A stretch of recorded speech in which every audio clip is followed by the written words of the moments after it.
going to do is we're going to get, let's go in our 2-1-2 press break, or box, the 5 probably is maybe what you call it, okay? What we're going to do is we're going to talk a little bit about positioning and how we set up in our, for the most part, our presses are going to be pretty similar with how we set up. So that's going to kind of help us out a little bit. And so until I tell you differently, let's stay consistent with the way we originally said it, even though we may be changing presses a little bit here and there, okay? The first rule that we have is that when we're in our black press, we're in man-to-man. And so because of that, we're going to be matched up with players that are going to be similar to our ability, or we're going to try to put people in position that they'll be in a position that they can guard that player. So we have a post player taking it out. Wendy and Britt switch. Yeah, Wendy and Britt switch is fine. Okay, we have a post player taking it out, so we're going to probably have a post player that's guarding her. Now, if it's a super outstanding ball handling post player, then we may kind of switch this up here. We'll talk about that later, okay? So right away, Michelle's on the ball, and she has a few jobs here. But number one, her job is just be as active as possible, okay? Now, she can't get caught hitting the ball because she's going to get a technical if she does that, okay? But she really wants to try to make it a difficult time for having Jackie get the ball in. Okay, so she's going to be super active, doing jumping jacks, yelling for the ball. One thing you can do is you can start counting like 5, 4, you know, kind of start putting some pressure on her to try to get the ball in, okay? Okay, some other things here, okay? What we're doing here is we have, we're matched up again. We have, what we want to do, normally what we do, because of the way we run our transition, is we'll have our 3 is the person that's guarding the point guard. We usually try to put our best defender, our best ball handling defender right here, okay? We have our 1 is usually going to take the first person to the left of here, and normally, because the reason we usually have our 1 take this player is because they can match up easier out of our transition. Not so much the 1, but for the 2's sake, because the 2, who for us normally runs the right side, if they're having to go all the way across the guard, that's going to be way too far. So usually we have our 2 guard the other team's 3, or the person that's going to run the left side. Okay? We have again, we have another post matched up with a post, and we feel like that'll be a good matchup for us also. Okay?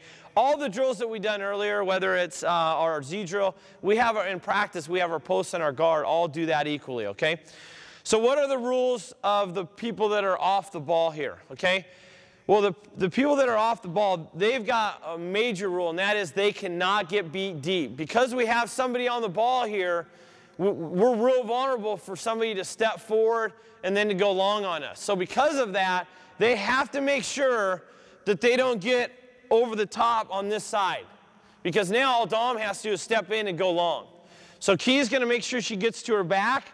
She's going to be here, and she's going to make sure that she's seeing the ball. And it's really important that on all of our presses that the people off the ball can read what the passer's doing. And that, we believe that will give them a kind of a jump start on where they should be going next, okay? So Felicia's in the same position here. She's behind Andy. She's making sure she's not vulnerable to getting beat deep, okay? The people, so if we're split the court in half and we're off the ball here, and so this would be what would be considered ball side.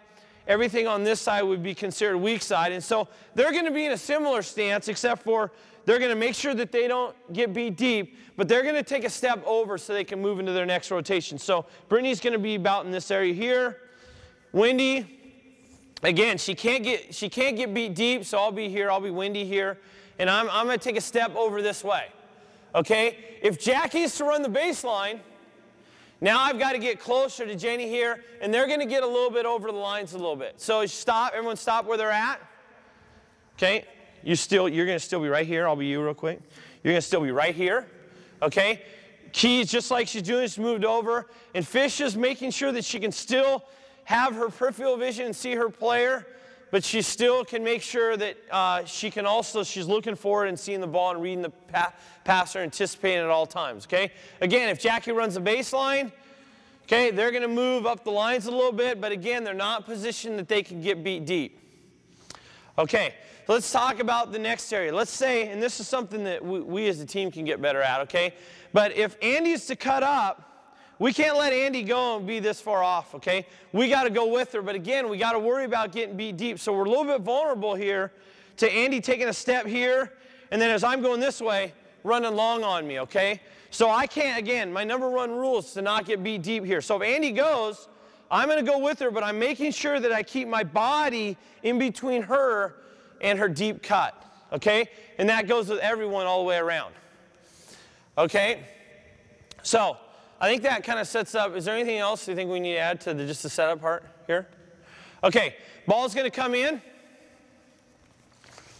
Okay, stop. Now, like we talked about early, okay, now we're going to start talking about our black press. We talked about this earlier, and we talked about our stance. Key is big time pressure. She's trying to take her out of her comfort zone, and she's trying to really put some pressure down on her, okay? Really, she's given her one option. That option is she has to put the ball on the floor, and not only does she have to put the ball on the floor, she has to put it on going to the sideline. Key is not letting her get to the middle, okay? The people that, ball side, let's go ball side, okay? If this is what I consider a ball side, anything that gives the person with the ball a passing lane, okay? And so, since Key is not letting it get middle, there's a passing lane to this player here, okay? Now they're gonna do something here. I'll be fish real quick, okay? I've got to make sure again that I don't get beat deep, but I have to be into this passing lane. So if she cuts forward, I'm here, okay? I'm going with her. I'm not letting her have any up court passes. Okay, so fish has to, so if you're ball side, and usually it's ball side, sideline, we are not letting her throw the ball up to this player. But we're also, again, not getting beat deep. So her hand's in the passing lane, and her body's in between her and the basket. So go ahead and get into her more this way. Okay, and now you can, so I'll be you real quick. Get your body here and get your arm over the top of her, okay? Body here, arm over the top, okay? The person that just inbounded the ball, and we talked about this earlier with our corralling drill, she's got to make sure she's 2 steps behind the ball and that she always has an angle to cut off. If Key gets beat hard, then Michelle still has an angle to cut her off, okay? The people that are opposite of the ball, so our weak side players, okay, they're going to be on the line, up the line to the ball, as far as they athletically can be without getting beat over the top, okay? Now, Key's ability to put pressure on it is really going to help allow these players to get up the line. So if Key's to play off, our press is really done now, because now we have a lot of things that they have to get closer, or if they stay up the lines, this is an easy pass for me to make and they can attack and go, okay? So Key's going to get into her. Go ahead and take the ball again. Key's going to get into her, and really who's defending the deep opposites is the person on the ball and their ball pressure, okay? Good, we're here. And then Wendy's on the line, okay, up the line, as far as she athletically can be without getting beat over the top. And part of that is just understanding how good of a point guard they have, how well they can throw the long pass, but also how well Key can contain her and take away those long passes also. Okay, so we're here, okay. Now let's just work on the ball movement. Go ahead and you're down your stance, okay. Pass is made, okay. Now again, if we look at this here, if the ball's reversed to the post player, Michelle's going to push the ball opposite of how it came. Now, normally our rules are you always push it to the nearest sideline, but the rule we use, if it's thrown back to the inbounder, you always continue it on and make them dribble up. So even though Michelle is technically on this side and the nearest sideline's that side, we're still going to push them this way. And the reason that we push them this way is because we feel that most posts that we run into are going to have to take it up the court with their left hand, and it's going to cause them a lot of problems, okay? So we're pushing this now. If it's a left-handed post player, then sometimes we push them right back to the same side. But usually, 95 times out of 100, we're going to push them up this side, okay? So now, it puts these players in different positions now. Now they're considered ball side, because at any open passing lane, you're considered a ball side defender. So because of that, you're into her, but you're back to her. Look, there you go, taking away not letting it get there. Wendy's got to get and take this away. So you're all out denial, really. Okay? You're here, and you're not letting the pass come here. And now, even though they're still technically ball side, because Michelle's taking away the deep opposites, they can start getting up the line a little bit further. Okay? So let's go ahead and take it out again. Ron, is there anything we need to go over there? Or? That's good. One thing Mike Drummond's going to get down to here or later is I'm going to collect you introduce these things and talk about the press needs of the situation. This would be good afterwards. Okay. You can call it a black press? Yeah. Oh, sorry. Okay. What I thought we'd do, Pat, at the end, we'd go through, just talk, okay. Okay. Michelle's being really active. Key's on the ball. Fish is here, good. We're up the lines because we're opposite here. Ball comes in. Okay, big time pressure. Now, we don't want to give her a straight line, Key, so we're just, there you go, just like that, okay? We're taking away here, we're on the line, up the line. Okay, now, for the sake of the trap right now, you're going to put the ball on the floor, okay? You're going to tack sideline. Key's going to turn and sprint and try to cut her off. Michelle's going to cinch it down. Now, okay, this is our rotation rules, okay? When we have our trap set, and our trap set doesn't necessarily mean that the ball's picked up, okay? When the trap is set, which means when Key gets her head onto the ball to cut it off, now that allows our people on the weak side to be able to rotate up. So once Key gets her head on the ball, because now Key can get her head on the ball and help take away the deep diagonal opposite for us, okay? So once that happens, Brittany's going to be gone to take away Jackie, and Wendy's now going to come up and take away Nicole. So we're really vulnerable to the deep diagonal opposites, okay? So if she picks it up, you guys cinch it down, you get into her, okay? And the more you can get into her, the more she's going to have, if she can throw it, it's going to be a long, lofty pass, okay? So get into her even more. Nothing deep. Now they're here, they're not giving her any room to pass, and they're making it throw it either this way, which we should now have denied, or that way, but they are not letting it get deep diagonal opposite. Okay? If Dom is to have her dribble, and let's say she comes down in here, we set the trap, okay, but she starts dribbling back out, okay? Now everyone else has to give a bit of a cushion and play it more like a zone. Play back a little bit, Brittany, okay? And we have to somewhat kind of retreat a little bit from locking down our taking away the 3 out. So what we call, and almost all teams do this in a press break, is they have what we call 3 out. So this is 1 out here, there's 1 out in the middle, and there's 1 out behind her. Almost on any good, fundamentally sound press break, there's always going to be whoever has the ball, no matter if it's the point guard or the post, is always going to have 3 outs around them. And so what we want to do as soon as we set our trap is we want to get out and take away those 3 outs. And then so who's open? Deep diagonal. So we're vulnerable to a lane, and it's these 2 that are taking it away. Okay? Get up to the line more, Michelle. More pressure. Good. Here we go. Ball comes in. Good. Push it sideline, go and trap. Cinch it down. Okay, good. Okay, let's go again. Okay, let's go ahead and let's play live, a little bit more live, okay, Dom? Okay, here we go.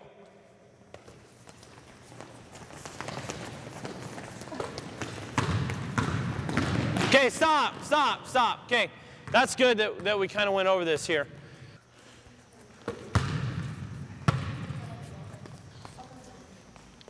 Yeah, help her out, Coop. Here we go.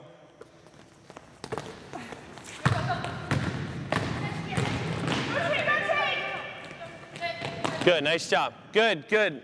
Nice job. What's that?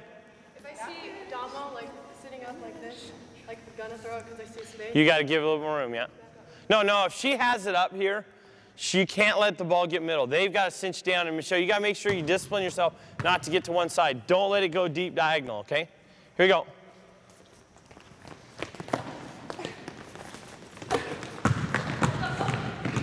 Stay with it. That's okay, good. Get open, Andy. Hit her. Good, pressure, good. Go, Michelle. Okay, nothing deep diagonal. Yeah, that's good, and you can help her out, okay? As soon as you see that, as soon as you see her get her head on the ball, then you go, okay? Let's go again. Here we go. Get a tip, good. Okay, go again. You got to rotate sooner. Yeah, we got to rotate sooner. Let's go.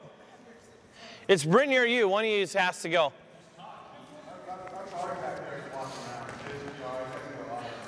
Here we go. Up the line, stop. Go again, go again. Key, you got to get up the line sooner, okay? Let's go. Deep diagonals, got to get up the line. Let's go. Get a tip, get a tip. Go again, Michelle, not working hard enough on the ball. Let's go. Get right up on it. Get right up to that line. Put some pressure on her. Get up to the line, Michelle. Put some pressure on her. You don't have to give her room. Rotate, rotate, Key. Good, nice job. That's better. Okay, let's talk about some other situations here. Okay, let's say Dom has it. Okay, when we're running our black press, we never trap from the sideline. So even if Key gets beat hard, really bad, and Michelle's obviously out of the play, Fish has to step in and give a cushion, but she cannot run up and trap. Okay, let's go ahead and take the ball again. Let's say that Dom gets over the top and splits. No, it's split middle. Okay, Dom's gonna get over the top and split. Okay, and you're digging from behind, so get behind her, okay? Stop. Okay, this happens a lot in presses, and we gotta make sure that we don't do this also, is that if we get beat over the top, we don't wanna run up with this defender. Okay, now we treat it as if we're in a zone and everybody has to collapse in, retreat back, and make it either a 3-on-2 or a 4-on-3 or something that's going to be of larger numbers, so we're only giving up outside shots. Okay, we cannot give up lands. Okay, so you don't want to run up at an open ball handler. Okay, here we go. Okay, get a tip. Up to the line, stop, go again. All the way up to the line. You can get up there, yeah. Here we go, just don't touch the ball.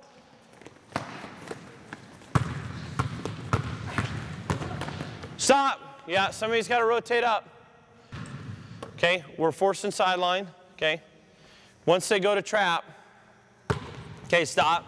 Okay, once they set the trap, our diagonal opposite people are the ones that have to rotate up.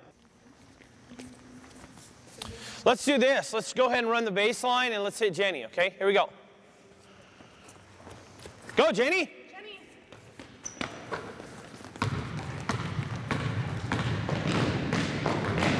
Okay, hold the ball. Let's bring it back here again. Remember, it's Wendy's #1 job to make sure she's in front of the dribbler when they get it. Okay, so it's really important here. We haven't talked a whole lot about this, but when the ball comes in down here, okay, we want to get into and pressure them. But I would say that it's really important on our press that we don't get beat on the first dribble. And so when she catches it here, Wendy, you got to make sure you're into her. But you're not just getting run by. So if you just go here and just take off over here, you're obviously beat already. So your job is to be into her, make her put it on the floor, and then turn and cut her off, okay? It's not to get, if you're on the ball, your job is not to get a steal, okay? Here we go. It's the people off the ball that are going to get the steal. Start here again. Start over here again. Run the baseline.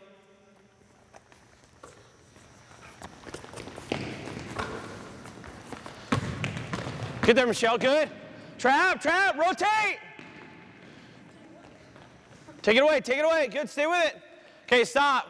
Okay, that's your guys' job. You can't let it go deep diagonal opposite. We need to finish off plays because now we got to reshoot again, okay? Here we go.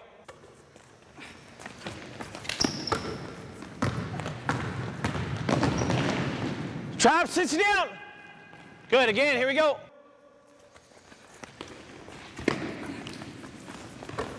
Go, turn and cut off, turn and cut off. Sit you down. Good.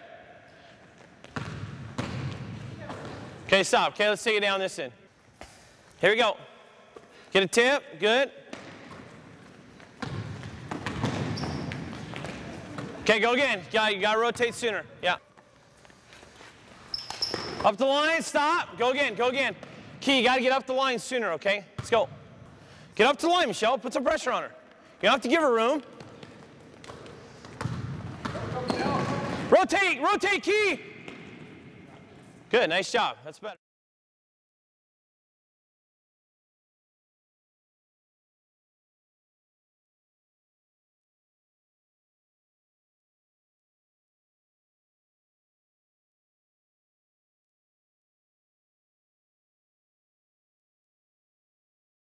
Okay, let's talk about some other situations here. Okay, let's say Dom has it.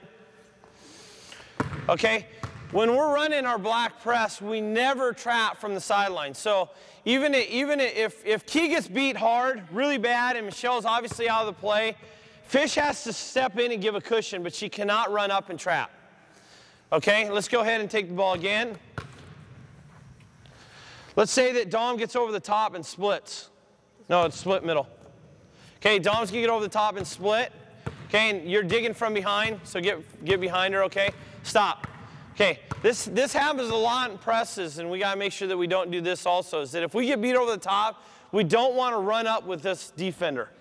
Okay, now we treat it as if we're in a zone and everybody has to collapse in, retreat back, and make it either a 3-on-2 or a 4-on-3 or something that's going to be of larger numbers, so we're only giving up outside shots. Okay, we cannot give up lands. Okay, so you don't want to run up at an open ball handler. Okay, here we go. Okay, get a tip. Up to the line, stop, go again. All the way up to the line. You can get up there, yeah. Here we go, just don't touch the ball.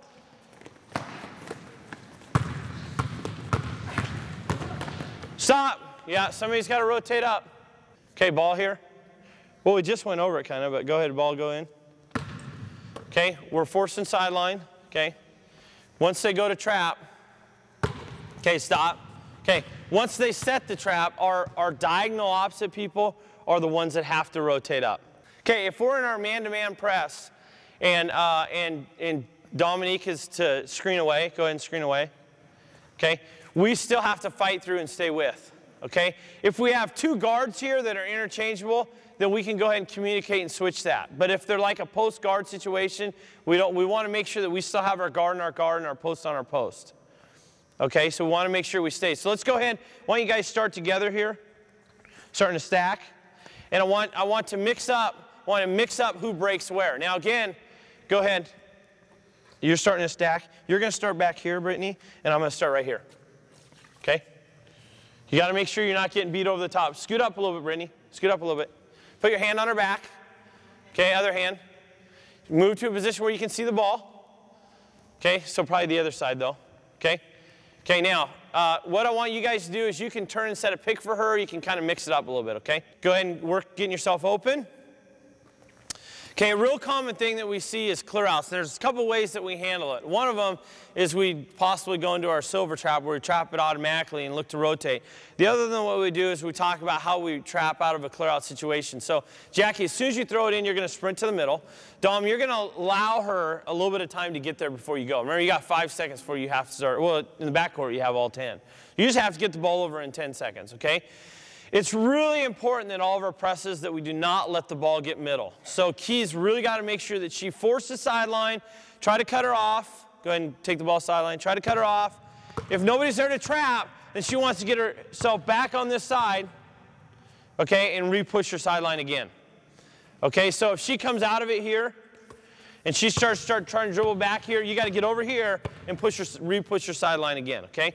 Let's go ahead and set that up. We'll call this San Diego press break because we'll need it more on other presses that we work on. We're working on black press, working at it on a situation that we often see, which is a clear out situation. Okay, ball comes in. Okay, stop. Okay, don't give her more time. And Jackie's got to sprint there. Okay, you can't take forever to get there. We're trying to get through this stuff. Okay. Again, if we're ball side sideline, we're hugging and take away no sideline passes, not giving her any outs, okay? If we're diagonal opposite or we're here, you're so far removed from the play that you can get up the line. You're up the line here, okay, and you're up the line, okay? Now, what we're trying to do here, just like we would in our regular press, we talk about clear out situations so we can work on it, is if Dom starts attacking the sideline, okay, it's Michelle when she loses sight or she's out of control that's going to be the one that looks to rotate, okay? And once she goes to rotate, so they don't have an easy out here, Wendy's going to be the one that comes and takes away Michelle's player so they don't have an out over the top. So in our black clear out situation press, once Michelle goes, then you have to go and take hers away. Okay, here we go.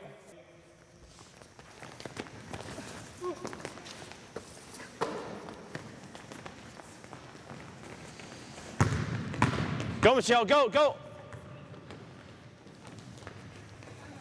Nothing deep down. This is a situation for Michelle that sometimes it's going to be hard for her to read when she should go. Remember, Wendy should be standing right here next to you, okay? If a good ball handler is going to be able to kind of take their time and going to be able to keep their head up the whole time, you still eventually are going to have to go. Otherwise, we'll run our blue press and a press we're not trapping in, okay? So if we're in a black press, we're trying to trap and trying to pick up the pace of the game. So even though Dawn probably did a good job of hesitating, keeping her head up, you still got to pick a time to go, and it's probably going to be sooner than later once Wendy gets close to rotate, okay? Ball's going to go here. We look to trap. Wendy takes us away. Now, the question came up is, who does Brittany take away? Because we want to take away the 3 outs. Well, we want to take if Jenny stays in this position, which she might not do, then we want to go ahead and play back and make them have to throw that diagonal deep opposite pass, which is going to be a tough one. And they're both tough passes in this situation, and that's going to be the one that probably hurts us the least. So what I would do is you'd sit back and you'd kind of read it here. If you see Dom looking this way, you can cheat a little bit this way, but we don't want to give up a lane. We don't want to get beat for a lane, okay? Let's say Jenny, the smart offensive player that she is, and not going to be somebody that's going to run from a play, stays up here. Okay, and when Jenny sees that she's in trouble, Jenny's going to cut to the ball and try to make herself available. Okay, so in this situation here, once you see the trap goes, if they cut forward, you're going to cut up, and you've got to now rotate up and take this player away. Does that make sense for everybody? Okay, so, and then you'll see this. You'll see teams that have players that just stand and do nothing on the weak side. Then you just stay home. You probably read the difference, and you try to read and anticipate here. But then you'll see the good teams that actually are going to help their teammates out. And now once we set it, if they start, you rotate up and then you rotate up, take away that, okay? Now, the people in the back are the one that can see everything. So you're the one that has to communicate that. And I know you're just learning it too, but you're the one that has to communicate. If you see Jenny cutting up, you have to say, Wendy, get up and take her and let her know, because it might be a situation where she doesn't even see Jenny cutting. And you're the one that has to communicate that, okay? Here we go again. Black press with a clear out. Now the nice thing is, before we get going, is regardless of whether we're in red or whether we're in black, gold, any of our trapping presses, our rotations are the same on this regardless. So when we start working on red later on, this is the way we'll handle a clear out in our red press also. Okay, here we go. More pressure, Key, more pressure. Good, Key. Good, good. Nice job. Now,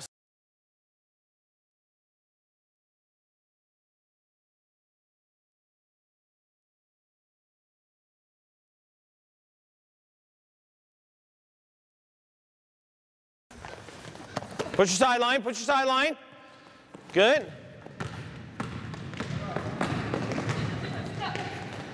Lay it in, lay it in.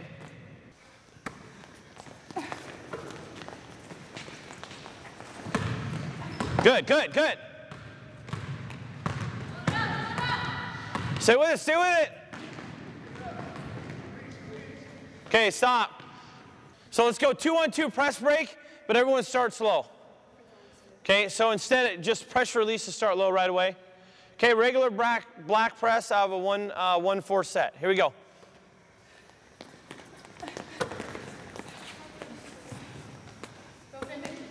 Turn and cut her off, turn and cut her off. Good, good. Play it. Stop. Now, I want everyone to hold where they're at. Dom, take the ball. Okay. Go ahead and rotate on your trap. There's going to be a couple situations here that we're going to need to make sure that we take some time to work on. Okay, Brittany's going to come back here. And when you go to who you were guarding, will you come back up here, Nicole? Okay, first of all, Brittany did a pretty good job of reading that. Okay, I mean, you're right there. You just about had it. And that's going to happen sometimes in games where you're looking to rotate and you're going up, take away the steal, and you don't get there in time, okay? Well, there's a couple things I want to talk about. Trap is set. They did a nice job trapping. Go ahead and trap. Lock it down. Don't give up any outs except for behind or sideline. Brittany's looking to take this away. Let's say the ball's thrown out. Okay? Well, Brittany wasn't, she didn't get there for the steal, but she was there right when she caught it, which is really the second best thing. If you can't get there for the steal, we want you to at least be there right when she catches it. Okay, now stop. Okay, now, what we're going to do here is the person that goes to trap, okay, is going to turn, if it's thrown over your head, so if the ball's here, this is our rule here. Okay, go ahead and take it.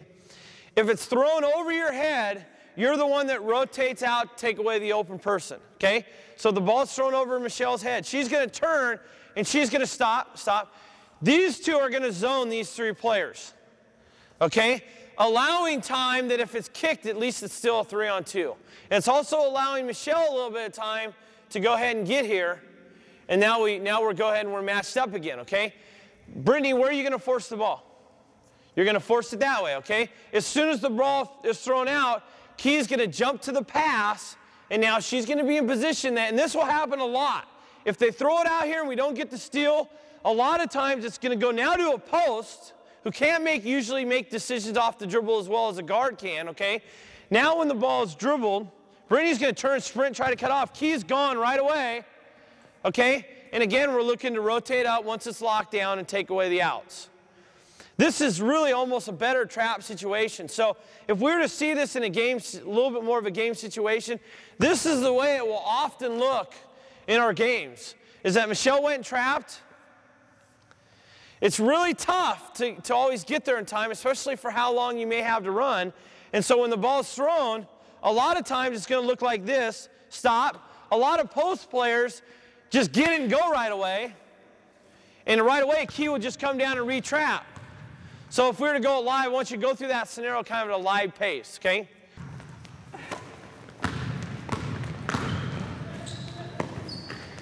Okay, stop, go again. Go one more time. Brittany, don't already get your head on the ball. Push her, we want her to dribble, okay?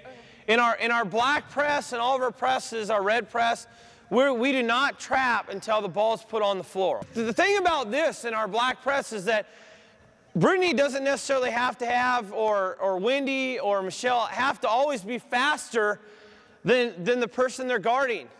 Because we should always have somebody behind, if they're doing their job, that always has even a better angle than the person on the ball. So Brittany can't get there. She's still running hard to get there, but she should have confidence that somebody's behind her that will eventually get there for her. Brittany just forgets her responsibility. And her responsibility, once the trap is locked down, to rotate up. And we got to understand that there's going to be, or maybe even more than that Dom throws it out as the trap is being set. And so because of that, we talked about this a little bit earlier on players attacking down the middle and not running up at a loose ball. We don't want Brittany to come up and now try to guard a ball, because now it'll just do this. The ball will be here, they'll trap. If the ball's thrown and Brittany runs at me, I just throw it right over the top, and now there's a 3-on-2. And it's an easy way out. So if for whatever reason Brittany's way behind her rotation, or whoever it is in this spot, okay? If she's way behind, the rule is, again, that thrown over your head, Michelle will get an angle, and she'll get an angle, and a lot of times it's going to be more at this angle, because if you run at her this way, go and start dribbling up the court, you're going to end up chasing her the whole way down the court. So ball's here. Ball's kicked back. I get an angle to cut her off. Now I re-go up and guard her, and I push her sideline. Okay? And now we're in it again. Okay? So if you're late, you want to stay home. Okay? Here we go. Let's just go through that one. Wendy and Brittany, why don't you switch for a sec? Here we go.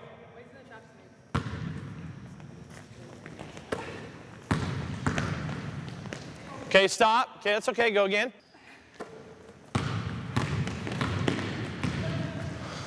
Okay, good. Let's go now. Let's go live now that we walked through. Okay, here we go. Good, good, good. Get there, Key. Get there, Key. We're in our 2-1-2 situation here. Press break. No. Okay, White's going to take it out. They're going to bring it in. Okay, I want to talk about a couple other situations that will come up. Okay, one of them is, we haven't really talked about, what happens if it does get down the sideline here, which it shouldn't happen. But let's say Andy has the ball here, or go ahead and you can take it, and the ball's kicked up the sideline. For whatever reason, hold the ball. Somehow this person broke loose. Maybe they stepped away and Fish went and they cut back and they were just able to beat her. Fish didn't get there quite in time. Okay? This is what we call our second trap. Okay?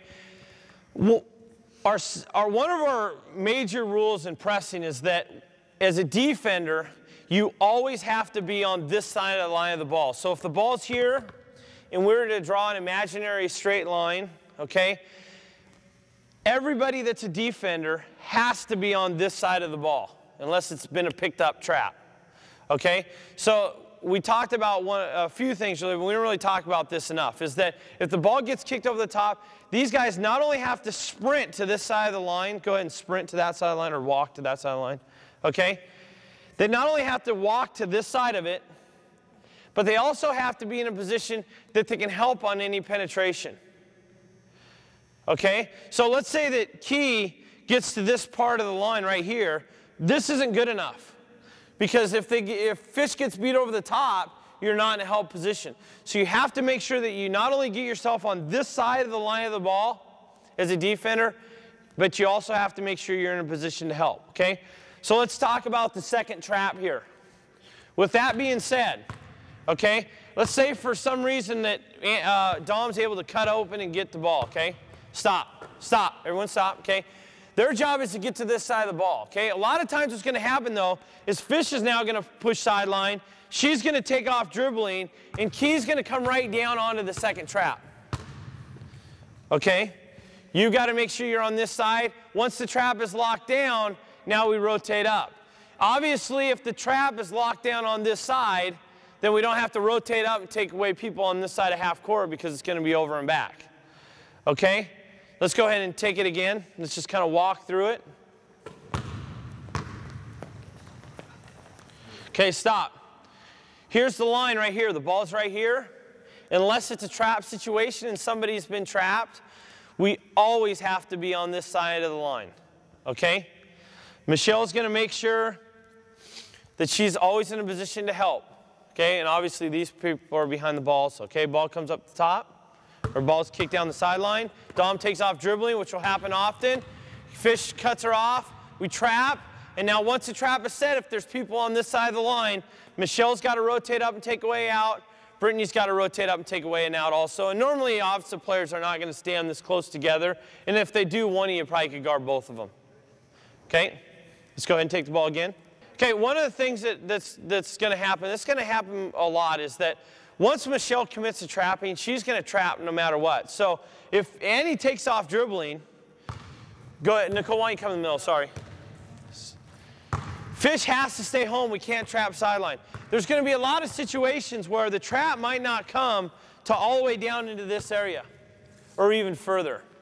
And that's a really important part of the trap, and we don't mind trapping on this side. Once we decide to trap, we're going to go and we're going to stay with it, and we're going to keep trapping until a trap is made and it's set. Now, once it's set, okay, then you're rotating up. She's on that side of half court, and you're rotating up. And you guys as trappers got to make sure you take away the deep diagonal opposites. Okay? Go ahead and take the ball up top again. Okay, Andy has the ball. And this is our run and jump part of it. And there's really a couple different ways that you can do this. And we actually have done it either way, okay? Let's say that right from the start, and this shouldn't happen. This is a really, we'll go over the keys later of our what essential parts of our trap, but it's really important that Key makes the ball go sideline. But let's say, for instance, it's a really quick guard, or they do something, they get over the top, okay? You can really do a couple things here. One, this would be a situation if they attack the middle that we can look to trap here, okay? And we trap and corral, okay? What we normally do is, this is our run and jump part though here, is that if Key gets beat over the top and it's a penetrating dribble, Michelle's going to come and she's going to yell jump switch. She's going to yell switch, and Key's going to go over the top, and now you're just switching again. You're going to match up here and you're going to push me sideline again. Okay? So again, you're here. Go ahead. Yeah, but you'll be behind the ball. So if I'm here, go ahead and get behind the ball.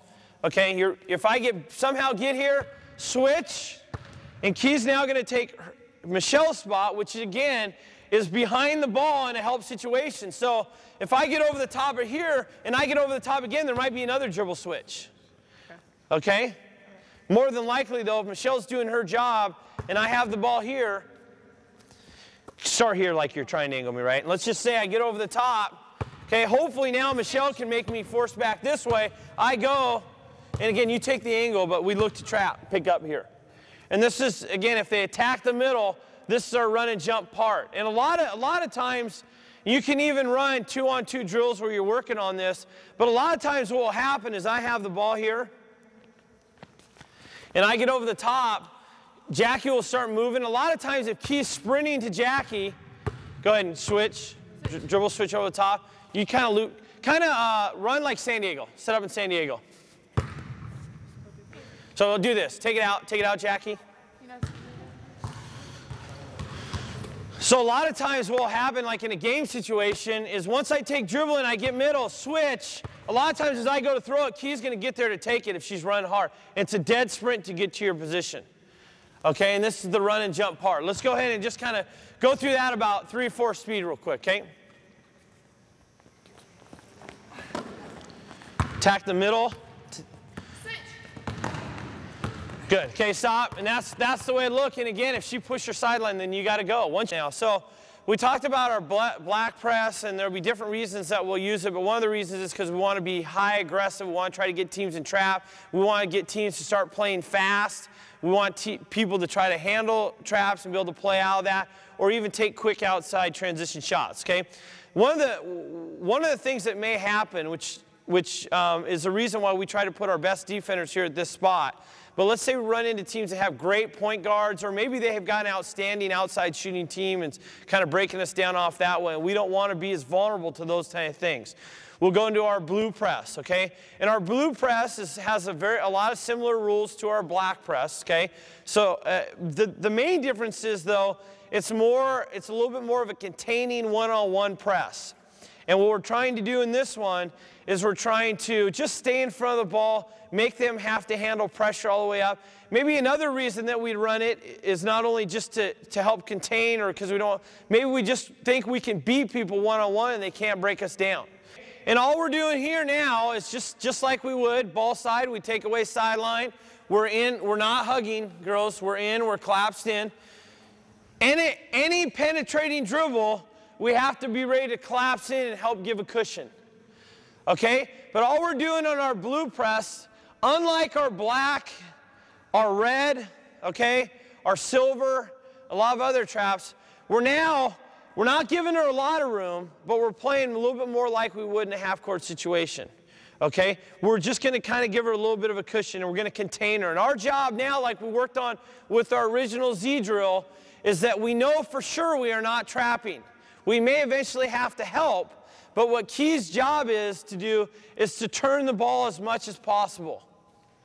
Okay? It's now, the more dominant our defender is here, the more confident she can be about getting into her. So she knows that she can get into her without getting beat, that we'll get into her even that much more, even in blue. But it's really important for her, though, she needs to know that she has help behind her and people that are going to support her. She needs to know that her job is to stay in front of the ball. Okay? So all we're doing here is just man-to-man, okay? Man-to-man, if the ball's kicked back, you're going up and recovering, okay? And we're just Z dribbling all the way down the court. So what I like on this is a few where you're just going to Z dribble one-on-one. I like a few where you dribble up and kick it back and let her do it a few. Okay? Here we go. Again, really similar to our black press, except for there's no traps. Here we go. Cut her off. Good. Cut her off again. Turn and cut her off. Good. Turn and cut her off. Okay, stop. Now, you don't want to just kind of slide along, or you want to, if she put any penetrating dribble, you want to turn and sprint, get your head on the ball, and make turner, okay? We want to give Michelle rest, Wendy, and switch through a little bit, okay? Here we go.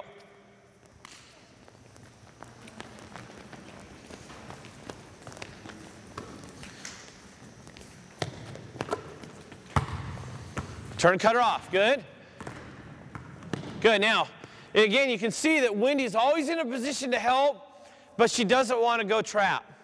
These players know that they're not rotating either. So if for some reason Wendy goes and traps, okay, then they're real vulnerable, just throw it over the top Jackie, and now they have numbers, and we don't want to do that, okay? So Andy's back with the ball. If there's a penetrating dribble, so I'm behind the ball just like in black, and she gets beat, okay, now I want to give a cushion, but I have to eventually step up and help defend, and we could call a dribble switch, okay? Here we go. We really don't want to have to do that, but there's going to be times that we might. Z drill. Good. Cut her off. Cut her off again. Cut off again. Okay, good. Stop. Okay, nice job. Okay, bring it back the other way. There you go. Good, reverse it. Now Z drill, here we go.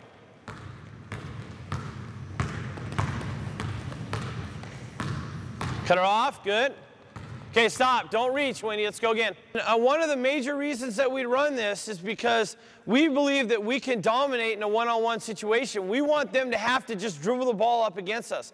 And again, like we talked about earlier, a lot of times post players can't make decisions when they're having to dribble also. And so, but just by making her have to Z dribble and then make a pass out of it, you've done your job. Okay, here we go.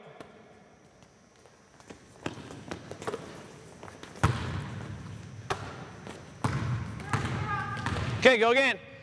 Turn and cut her off, Coop. You're Zing all the way down the court, okay?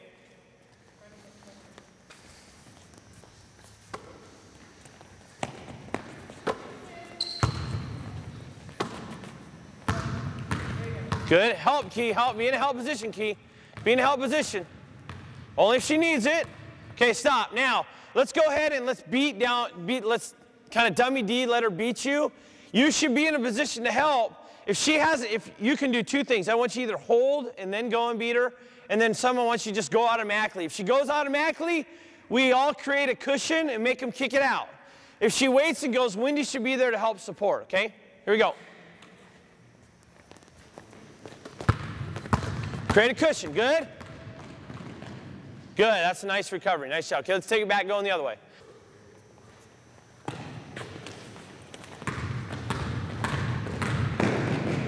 Stop. Okay, go again. Now, Coop, you have to yell switch if you're going to take her, so Key knows to get back to hers, okay? Let's do that one again. Let's come back the other way. Here we go. Yes, you did. Helping the head. Good. Okay, stop. Nice. Let's go ahead and everyone can step off. Michelle, you can inbound the ball. And Key and Fish can be on here. Dom and Andy, why don't you be on here?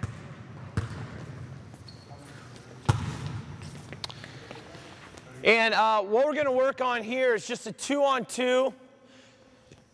And this is set up more for our goal, but we're going to work on 2-on-2 face checking.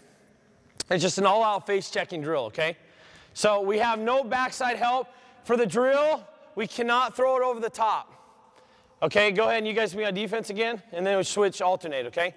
We're all-out face checking. Remember, in our goal, there's no, you can go ahead and face her up. There's no, switching. You're all out to now, and you're going all out. Okay, both you guys are going all out, trying to get open too. Okay, here we go. Play it. Good, not bad. Nice job. Now, I would say this: it's really important that we don't hold and grab jerseys. It's really important here that we're super physical. Okay, being really physical with them. Don't let them cut across on you. Okay, here we go. Not bad. Can't let her get ball side, okay? So what's the objective of this drill? We're going to have to, the objective is we're going to have to be really physical, but what you guys are doing is you do not want to let them get ball side on you. So as Andy's cutting here, you're doing a pretty good job through here. Once she starts cutting here, you have to take her on. And you cannot let her get to ball side. You might even be able to take a charge in a game there, okay? But you're not letting her cut to ball side on you, okay? Here we go. Okay, good. Okay, hold the ball. Remember, and that's not too bad. You still can be more physical, but for the sake of the drill, we want Michelle, and the rules is she can't throw it over the top. She has to throw it to somebody that's got on the ball side. Okay, here we go. Okay, go again. Let's go. Okay, go again. Nice job, Andy. It's good.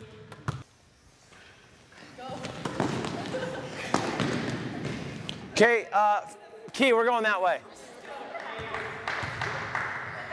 Good job. The object of the drill is this, is that, go ahead and start again here. The object of the drill is we have two offensive players trying to get open. In a normal situation, all of our other presses, we don't care if they get the ball. We're not trying to deny the ball. We're actually almost inviting the ball to them, but we just want, when they catch it, we just want to be all over them. Okay, in our blue, we'd be a little bit, maybe a little bit more containment depending on how our athletic comparison between the two players. In this press, which is working on our gold press, we're doing whatever we can not to let them have the ball in. Now, we're real vulnerable to over the top, but in a game situation, remember, I have a Superman that's helping take away that over the top pass. Okay? So the object here is to not let them get the ball in, and we're trying to get a 5 count. Okay? Or steal. And this would be a press in our gold press that you guys are all out. This is where you can go for steals on the inbound, okay? Here we go.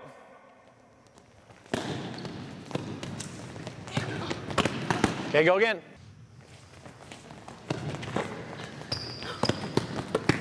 Too soft still, Fish. You're going about 3-4 speed, so just pick it up just a little. Go.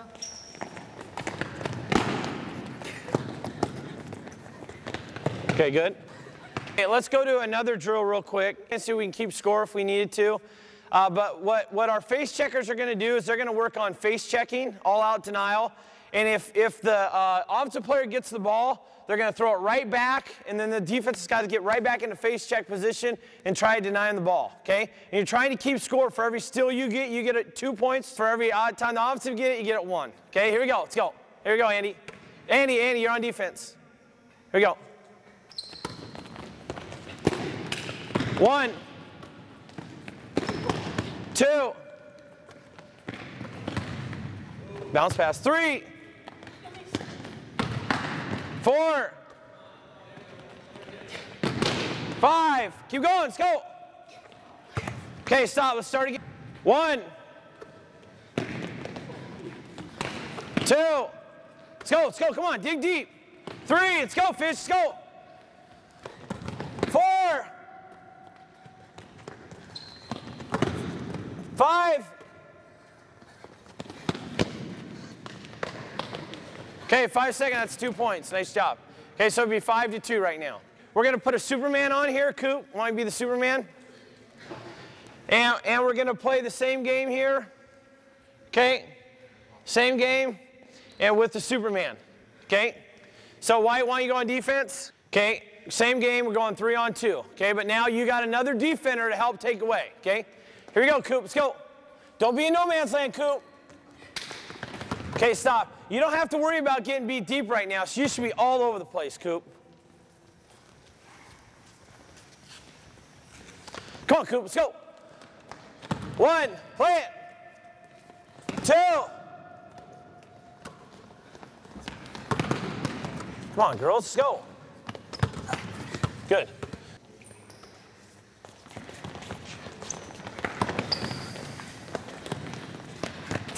Okay, stop. 2 points for the black. Let's go again. Line up again. Let's go. 5-second rule.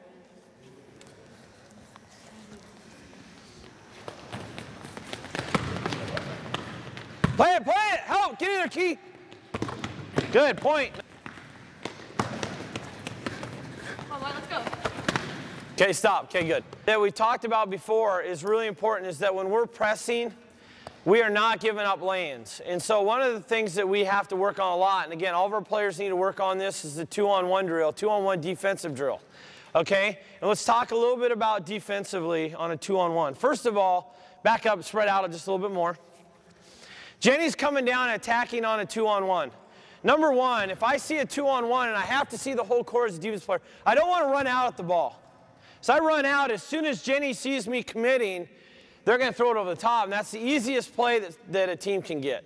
Okay, it's a 2-on-1 land when somebody comes out at the ball. Okay, so Jenny, back up. Okay, what Michelle's going to do is she's going to split the difference here. Okay, instead of opening up to the ball this way where she can throw across my shoulders and make me continually turn, if she knows the 2-on-1, she's going to play back more at this angle. Okay, so go ahead and play on defense here. And essentially what her mind thought is, and this is, I'm a big believer that most players would rather give up the ball for a lane as opposed to take it all the way themselves. Now, a good offensive player like Janie is, she's going to have it more in her mind to get to the basket, okay, or to at least draw the defender here. Michelle, though, she's going to do whatever she can to turn this way here, and the whole time she's thinking, I'm going to play the pass. And more often than not, it's going to be a bounce pass, so she's trying to take away the bounce pass low. Okay, so it's just 2-on-1 defensive drill where she's playing the pass, and if she does take Jenny on, go ahead and go, Jenny. We're playing the pass, and he takes Jenny on. She's taking her on late, and she's trying to take a charge. If a 2-on-1 situation has occurred, it's our belief that if she makes them either make a pass or more than one pass, or if she makes them take a jump shot out of transition, we've won the battle. Because offensively on a 2-on-1, you should get a lay-in every time. So if we've put them in a situation where they've given up a jump shot, that we've given up a jump shot, we've really done what we've wanted to do, because again, over the course of a game, it's going to be really difficult to hit a lot of outside shots, okay? Maybe early, but late it gets a lot difficult. So just 2-on-1 defensive drill. Here we go. Okay, take it again. Now, obviously they had 2 passes there, so she somewhat did her job. Go ahead and take it out again. We're going to add something on here. As she's coming also, Michelle should be faking like she's going to come, just to hopefully slow her down a little bit. She's also trying to buy time for the rest of the defenders to recover. So she's going to continually hedge at her, not only to buy time or maybe to get her to hesitate and slow down, but also to think she's coming to take away the pass. And again, she's sitting on the bounce pass, okay? Take away all those bounce passes, okay? Here we go. Hedge at her, hedge, hedge, hedge. Okay, go again. Nice job. Again, we're playing it late at the basket.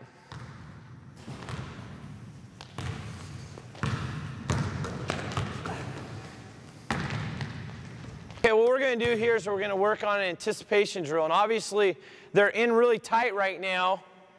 And so we're going to start off kind of in an easier way, and then it's going to get harder and harder, okay? This is what we're doing. Key's working on reading and anticipating the passer. Okay, now this is the rule that we have, and obviously in a game, we'd want to try to work on looking off for passes and not telegraphing, but for the sake of an anticipation drill, and since so many players, you can read and anticipate their movement of their body, upper body, and read their language that way. Michelle right now is just working on, she's going to look back and forth, and Key's going to have to read it, and similar to like a goalie in soccer, you're trying to make sure they don't get it either way. Okay, and we'll start in pretty tight here.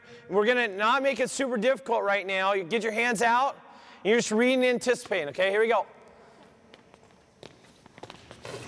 Okay, go again. Let's go. That's fine. Go. Come on, Michelle. Let's go. Good. Again, let's go. Good. Nice. Good. Again, let's go. Throw it back out. Play it. Let's go. Good. Throw it back out and play it. Let's go. Good, okay? Now we're not gonna be able to get too far, but I want you guys to spread out a little bit more. And it's just an anticipation drill. Here we go. Once you get to throw it back out and play it, let's go, Michelle, move it. You gotta move it. Move it, quickly, move it. Good, play it, let's go. Kind of similar to the way we play bull in the pin, good, let's go. Okay, Fish, why don't you go in there, let's go. Obviously, the further we get out, read it, read it. Come on, Fish, go, stop. Scoot in a little bit, Key. Let's go, come on, Fish.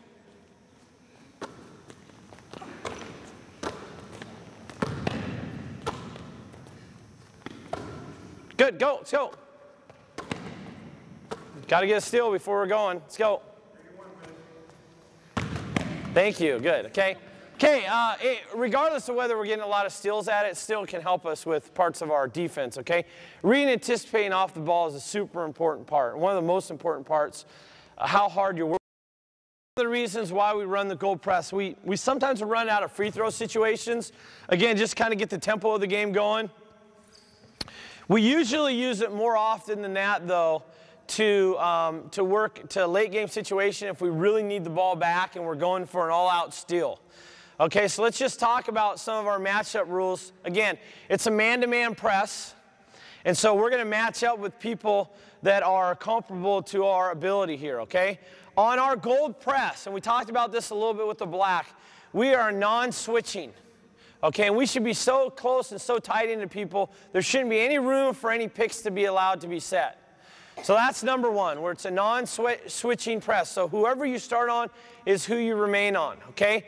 Number 2 is we are making sure that they are not getting the ball in. And that's really what we're trying to get out of this, is that we're trying to get an all-out denial where they're having a difficult time getting in, okay? So if we are at free throw line extended, and free throw line extended, here's our free throw line. If we were to extend it all the way out, down into here, okay, and all the way down into here, if you're even with the player here, or the person that's taking it out, you're in a straight face check. Okay, if she makes a cut off the straight line, a lot of times you don't necessarily know where they're at except for the start. If she makes a straight line off the cut, you're turning and denying hard, but you're always staying in between the opposite player and the ball. That's a really key part, is you don't let him cut over the top of you. Okay, if we're above the free throw line, so that's everything free throw line extending and below. You're in between the opposite player and the ball. Okay. Everything above that is you're still all out denial, because remember, we got to get the ball back, okay? But as opposed to being face checking up this high, if they're above, we want you in this, a little bit more of a ball you man triangle. She cannot cut in front of you. So let's say Callie here goes and she dives to the ball. Michelle's still all out denial until she gets below that free throw line extended, and then it's either face check or you're still denying her. So if she cuts off this way, you're all out denial in between her and the basketball. It's the same thing with Brittany. If you're here, you're all out denial. You're not letting her have it. You're in between her. She cannot. So we are vulnerable to getting beat deep in this. Okay, we'll talk about how we cover that here in a little bit, okay? So you got to have faith in your teammates, and you got to make sure you work hard to recover if they throw it long. Okay? But again, if Nicole cuts back to the ball, she gets below, she wants to turn even more, and there you go. You can face her up if you need to. Okay, but we're really locking down into people, okay? So we're here, I'm here. If she goes to set a pick, I've got to skinny up and get into her, and I'm chasing her all the way through. And it's all out denial. We are not switching in this one. In our black, our blue, our other presses, we can switch those picks. And a lot of times, we'll have teams scouted, we'll know their press breaks. So if we see one, and like for instance, we have Dom here, and we have another guard here, Andy. If we really want Felissa on Andy, and we really want Key on Dom, or vice versa, and they keep setting picks away, we'll just start switch. Stop there. We'll just start with Fish over here, and we'll put Andy here. So now, as they go to set a pick, it's just an automatic switch. Okay, so our other press, now our gold is not this way. We just match up and we fight through everything, okay? Go ahead and match up. Okay, what does the Superman do? Well, the Superman this is our Superman person. The Superman person is the one that normally in all of our other presses would be really active on the ball. Okay? Well, they've got a new job now. They're not on the ball, and this is something we got to get better at here. They're off the ball, and you've got a few responsibilities, okay? Number 1, you're the one that's not letting people get beat deep, okay? So if they're in this type of a set here, Nicole go to half court and Callie go to half court, you can go ahead and pinch up a little bit more ball side, and you're helping these two take away long passes, okay? If these two come flying up, remember, we're all in a face check, all out denial situation. Everyone's really vulnerable to getting beat deep. In this situation, you got to back up a little bit more, okay? And really help take that away, okay? Like our inbounds, if the count gets to 4, you're gonna come up ball side hard and help take it away. No, you're gonna come up to. I'll explain that here a little bit better, okay? Go ahead and take the ball up top here. Okay, so now the reason that Wendy doesn't have to step back as far, because even if Fish gets beat deep, because she's a little bit vulnerable here, Brittany's already got the back covered too. So though she's denying this all the way, if she sees the ball go long, Brittany's going to be there to help take that away also. Okay, you got that? Okay, take the ball again. So we're all out denial here. We're face checking here, okay? Now, if they start lower, Wendy's second responsibility is not to only take away long, it's to help really pressure the inbound person. There may be, in some situations, there may be a point guard that we absolutely do not want to get the ball into. So we may just say, just deny her all the way. Okay, but just the more general situation will be that she wants to help if the deep is covered, which in this situation it's already covered by the back people, okay? As they cut up, go ahead and make cuts to the ball, and you guys are face checking. It's her responsibility to read and anticipate where the person that's throwing it in is, but to also come help and take away the ball side guard. So it's almost like right here. She's got front side, you got the back side, and it's not getting into her. Okay? Does that make sense to everybody? Okay, so we're really all out denial here. We've got a Superman that's going to help take away any deep over the top passes, any long passes. If everyone runs up, you guys all have to communicate and let Wendy know to help get back. Okay? Now, let's just go ahead and go through this a little bit here. Here we go. Gold. Okay, stop. Now, we're obviously going to have to go a heck of a lot. You're going to have to work like crazy not to let her get the ball side. It's really imperative here that when we're in our gold press, remember, unless it's just kind of a unique situation where we want to just try to mix up our defenses, this is a defense where we're probably down 5 with 3 minutes to go. We have to have the ball back. They cannot have the ball in. Maybe we're down 1 with 20 seconds. You have to be all out, not letting her have the ball. You have to be way more active. And this is what I would call no man's land here, okay? Is if she cuts and Wendy just stays in here, she's doing nothing. So you're either with her here and helping take this away, or you're back long, you're doing something. But you're never just standing in no man's land where you're really not helping deny her and you're really not being part of the play at all. You're in every play, Wendy, okay? This right here is the person that should have the most fun in this press. Because you got the freedom to read the passer's eyes and be in every single play. Okay, here we go.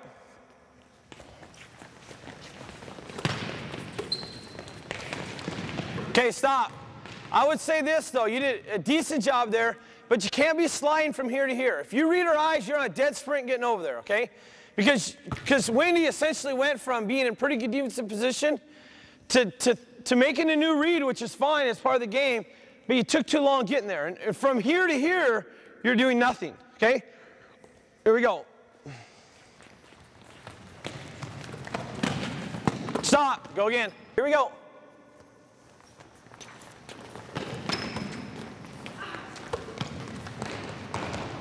Good. Okay, bring it back again. Okay, let's talk about the 4 count. We work on this on imbalance plays also, okay? If the count gets to 4, and Wendy and all you guys should have this in your head, but if the count gets to 4, you're all out denying the closest person ball side, okay? And now, obviously, if she's just sitting there staring here and you're already here, you don't need to run over to the ball side person. But you're taking away the person that's the most immediate out, okay? And you're all out, because I believe this, and it could happen. Most teams don't have a press break that goes, okay, at 4 count, we're going to go long then. Usually, if somebody's going to go long, it's going to be initial cut after 1 or 2 seconds. They're going to look to go long. If it's not there, then everyone's probably coming back to the ball trying to get open. Okay? Here we go.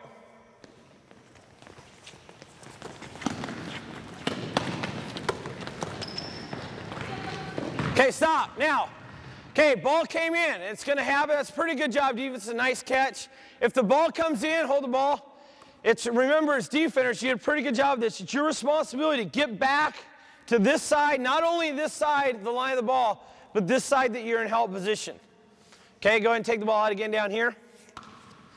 Okay, let's talk a little bit if the ball comes in. And again, we're a little bit vulnerable to getting beat deep as we have already, even though we did a good job of making sure that we didn't get hurt. But a lot of times when we're running this, again, we're down 4 or 5. And the game is on the line. We want teams to have to make tough plays. And even though they completed that, that's a play that we're making the game get faster. In a game where you're down a small amount of points or you're down 5 with 3 minutes to go, we want to try to maximize, get more possessions out of that game. You know what the opposite team is going to probably do is they're going to try to slow the game down and make it a low possession 3-minute game. If we're down, we want to make it more of a high possession game. That gives us a better chance of getting back in the game. So we may be a little bit vulnerable to some lanes. We obviously don't want to give up a wide open lane. But this is the defense of all of our defenses that we're most vulnerable to giving up a home run play and maybe even a play at the basket, okay? Ball comes in. Okay, let's say it comes in and she got beat over the top. Okay, now, if she's right here, if the Superman is right here, okay, we're going to automatically trap that. Just like we would in silver, and everyone's going to rotate up. We're exactly in our silver rules. Okay, let's say Jenny takes the ball out again. Let's go ahead and just walk through this again. She gets open.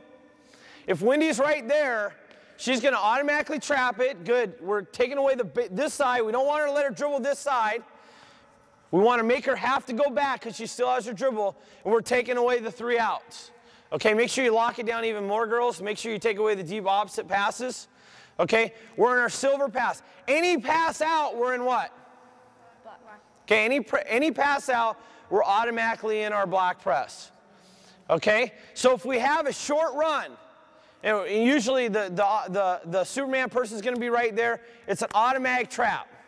So essentially we're gold into our silver press. Okay, if the ball's here, let's say I have the ball here, I'm looking in, I'm trying to get the ball in, you're denying, and Andy cuts open. And she didn't reach, she looks over there right away, she gets it in. Okay, well obviously, when somebody hasn't used their dribble, we don't want to make a run this far and go trap. It's too easy for her to read, too easy for her to throw out. So if it's a long run, we just match up, we're right into our black press. Okay? That'd be me or Key if I'm behind them. It's you. It's you, yes. You're gonna get back, okay? You're the Superman person, you can see everything. She can't, and the reason for it, that's a good question. Who goes? Well, a lot of times, like our normal press rules, it would go over the top. If it went over her head, Key would rotate out. She can't see what's going on here. She's just going to step in, and you're gonna be the one that takes her. You got to communicate to her, okay? Here we go.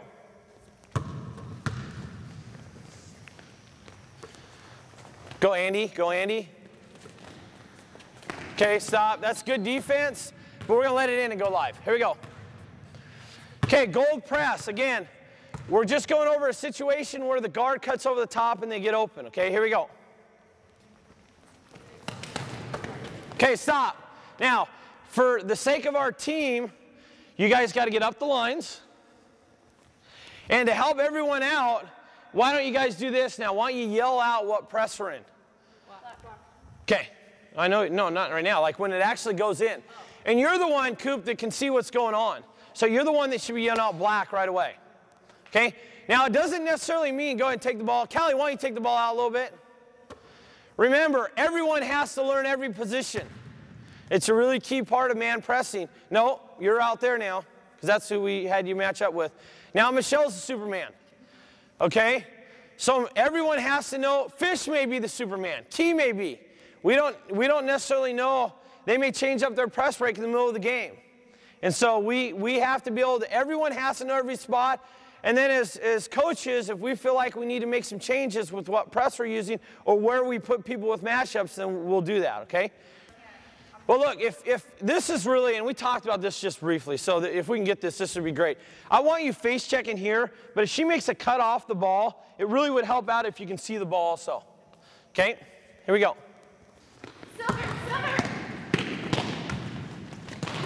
Good, play it. Good, nice job.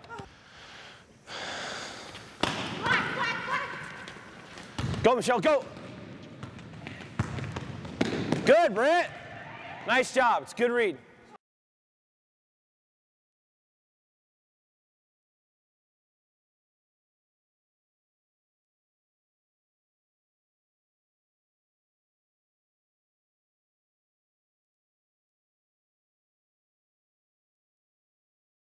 About 12 full, okay?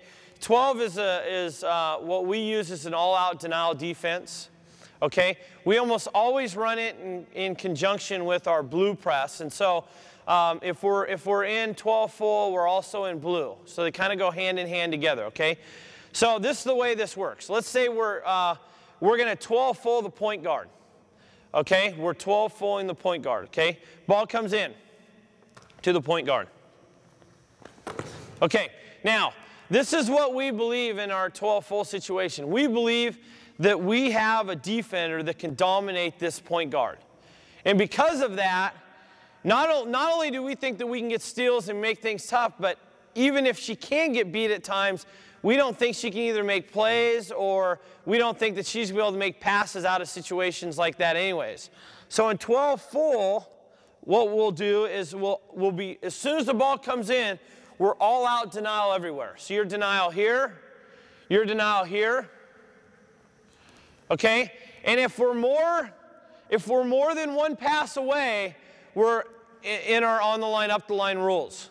Again, we're up the line as far as we can get without getting beat over the top. So you're more than one pass away also, you're on the line, up the line. You cannot get beat over the top, okay? One pass away, we're all out denial. One pass away here, we're all out denial. And basically what we're trying to do now is we're just playing a one-on-one game with these two players here. And we're not looking to try to go for steals or anything, but we're there sitting on it and trying to pick it if we can, okay? Let's go ahead and go 12 full. Here we go. Ball comes in.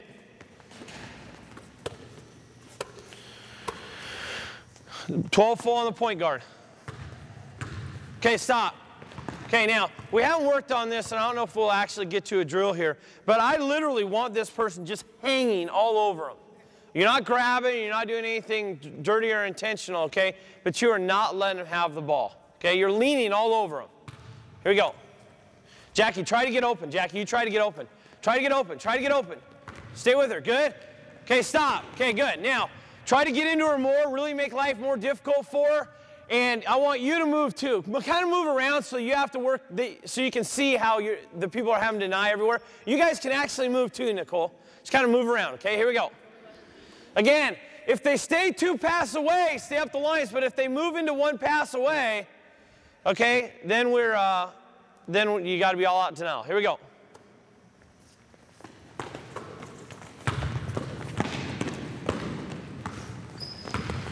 Stay with her, Wendy. Stay with her, Wendy. Don't let her out. Okay, stop. Now, good. In this situation, she was able to get down the court, but still life has become difficult for her. And she might not necessarily get a steal on the first play, but over the course of a game, and a lot of times what happens, you get a steal or two, you start deflating the point guard's confidence, and then all of a sudden more and more of those start to pick up, okay? That's one thing that we do. Now, more than often than that, though, is we would use this because we would want to have the post player bring the ball up the court, okay? So there's a couple ways that we do this, okay? Go ahead and take the ball out. And probably within our presses, more than anything, we try to do things that we can to get the post player to make them beat our pressure, okay? Now, they might not always have post players to take it out. Most teams do, but sometimes they'll have guards to take it out. If there's guards that take it out down here, we'll match up with our guards down here. We're in man-to-man right here. So we're always matched up in accordance to who has the ball out. So there may be a situation where Dom has it out here and Fish has to guard the ball here, and we have a post player over here. Okay? But our 12 full, okay, 12 full when it gets back to the post player, okay? And usually we'll designate a number, okay? Ball comes in. Okay, now hold the ball. There's a couple things that we may do here, okay? Number one, and we'll talk about this within our scouting, is we may just play regular straight up. So right now, everyone else is in blue, okay? Everyone else, we're all in blue right now, okay? But when it comes back to the post player, okay, or whatever number number 13 in this situation, now everyone is in 12 full. If you're 1 pass away, you're all out denial. If you're diagonal opposites, you can be up the line a little bit. Okay? So let's go ahead and just kind of go through this at 3/4 speed.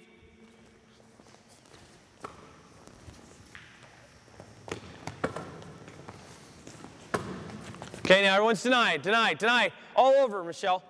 Okay, now you're Zing up the court. You're not fouling, you're not hacking, you're just making life tough for her. And a lot of times, teams will have post players take it out, and they don't have the ability to really be able to make plays and be able to bring the ball up the court, okay? Now, take it out again. Ball comes in.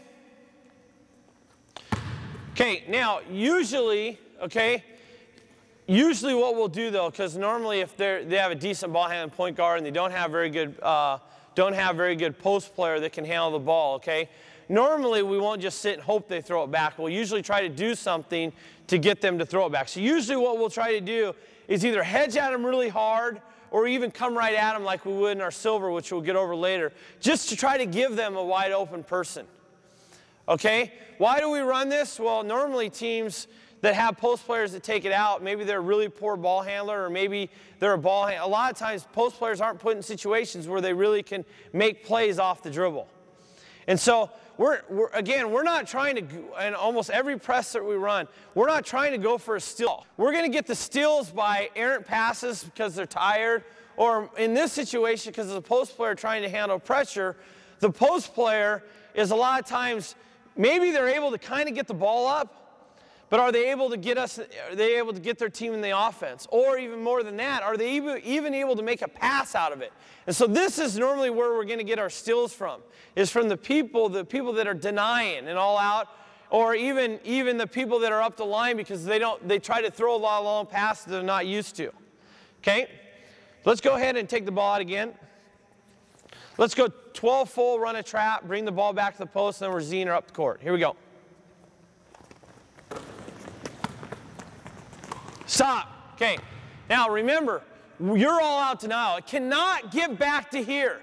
It cannot get to these players either. So don't get me wrong. But you guys, because we don't have any ball side cushion or help here, you guys, if you can, without getting beat over the top, you want to give Wendy a little bit of support. Okay. Now we're making Jackie have to make plays. Now Wendy, it's not your job to get a steal. It's your job just to turn her as much as you can without fouling her, okay? I would say recovery, but the biggest part of defense is learning how to play without fouling, okay? Fouling negates any good defense. So as we're running through all this stuff, we've got to make sure that we're not fouling as we do that. It defeats why we would press or even defense in itself. Fouling is the worst defense you can play, okay? Here we go. Okay, 12 full when it gets back to 13. Here we go.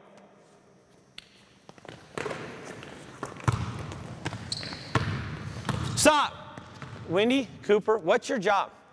It's not, look, ball's with Jackie, okay? It's not your job to just turn and dribble. It's not your job to just turn and slide with her. We don't want to do that. We want to do this. If she has the ball, if she makes any dribble at all, turn and sprint and get here. If she dribbles this way, turn and sprint and get here also. You're constantly turning her. And if you guys, if anybody's dribbling hard with the ball, you can't slide with them. You can't slide with anybody that's dribbling fast at all. There's no way you can tell me that Jackie can't run faster than Wendy can slide. So as a defender, especially in a press situation, you're going to be turning and sprinting way more than you're going to be sliding. Unless Jackie's going that slow and you can just stay in front of her. Your turn, cut her off. Turn and cut her off. Keep cutting her off. Now she's actually having to get uncomfortable, okay? Here we go.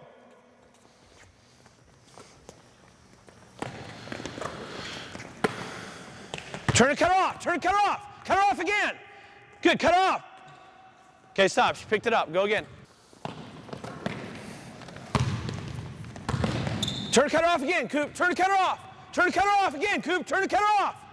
Keep cutting her off. Keep cutting her off. Okay, stop. Now, we would have on this side of the ball, either we're obviously there were 12, everyone's 12, or we're going to be in whatever our half-court defense is. So often, usually when we're in our 12 full, it's 12 full into 12. But we may be 12 full into 22 or regular defense. Right now, Michelle, why don't you, that was better, a lot better. Why don't you switch with Wendy again? Here we go. Good, good hedge. Turn and cut her off, turn and cut her off. Turn and cut her off again, Michelle. Don't reach, don't reach. Just make good. Turn and cut her off again, Michelle. Keep cutting her off. Okay, now stop. Now we'd be in our normal defense, okay? Okay, a lot of times we'll do this too if we can. Especially we'll see teams that try to use a couple people that try to bring the ball up. And if they'll do that, we'll go ahead and we'll switch our personnel. So even though this might not necessarily be our best matchup in a full court situation, a lot of teams we can, with scouting, recognize they're not using them or even an adjustment within the game, a part of the game. What we'll try to do, if their teams are using these two players as their primary ball handlers, regardless of what press we're in, we'll try to bring our better defenders to guard those ball handlers as much as possible. Okay, so we're going to go... We're going to go 12 full on number 13, okay? Here we go. Just hedge at her, make her give it up. Now bring, good, pressure, fish. Turn her again, fish, turn her again. Turn her again. Keep turn, keep turn. Keep turn. Okay, hold the ball, okay.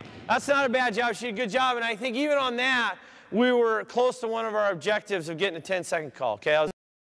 This is a matchup man with also some zone principles. And some of the matchup part can get kind of complex. But we really feel like it's a really important press that we can use in conjunction with our black press. Our press come from different angles and it come from different areas of the court. And so really along with our black press, it can really become quite confusing on what press that we're in. And so, and there's also other things that I feel like our red press becomes really important. Since in our black and our silver and our gold, they're so aggressive of presses and we rotate up so hard that we're really vulnerable to some deep opposite stuff. And our red press is more of kind of a retreating press, we're recovering back.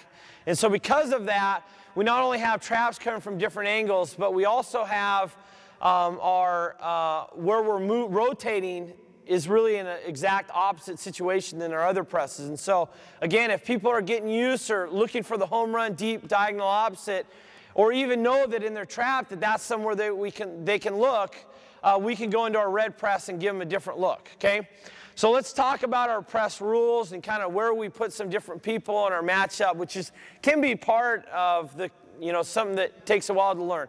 First of all, we can change this again, like we talked about our black press and our man-to-man press. We can put people in different situations. So if they have a point guard that takes it out, we could put our one up here if we wanted to. For the most part, we usually keep our matchup rules pretty similar. And so we don't do that a whole lot. We normally try to keep our person on the ball as our person on the ball. But again, depending on what teams are trying to do to break our pressure, we can mix up where we put our people. But in general, okay, we like to use one of our more athletic posts if we can, a post that can get out and run and can cover some ground, a person that's going to work really hard to recover because they're going to have a lot of running to do. And so usually we do put our four type player on the ball, okay? In this situation, Michelle's on the ball. And again, similar to our black press, her job is to be super active on the ball. And to really, and this is something that honestly as a team we can get better at. But she needs to try to get more tips and steals to start with, okay? That's her first responsibility, okay? Her number 2 responsibility is that she cannot let the ball get into this side. It's really important that she keeps it away to get into the opposite side because of how we match up out of this. And it makes us a little bit vulnerable in this press if they can get the ball over here. Now, if they have to run the baseline, which we'll cover here in a little bit, that becomes a little bit different on how we match up, okay? So this is our person, our power forward we use on the ball, okay? In conjunction with our opposite transition, we want to take the center of the court and we want to split it in half, and the first person over to the ball side, again, to the ball side. So if a team takes it on the other side, then this would obviously switch, and we may switch who we have as our 2 and our 3. But for us, since 95% of the teams that we see typically get the ball into this side, we usually put our best defender offensively at our 3 so they can quickly match up into this spot. Okay? Their job, like our black press, is to stay behind, to read and anticipate, which is key off the ball to all of our presses, to see what the passer's doing, okay? Again, they're not trying to steal the inbounds pass. They're trying to pressure it big time when it comes in, okay?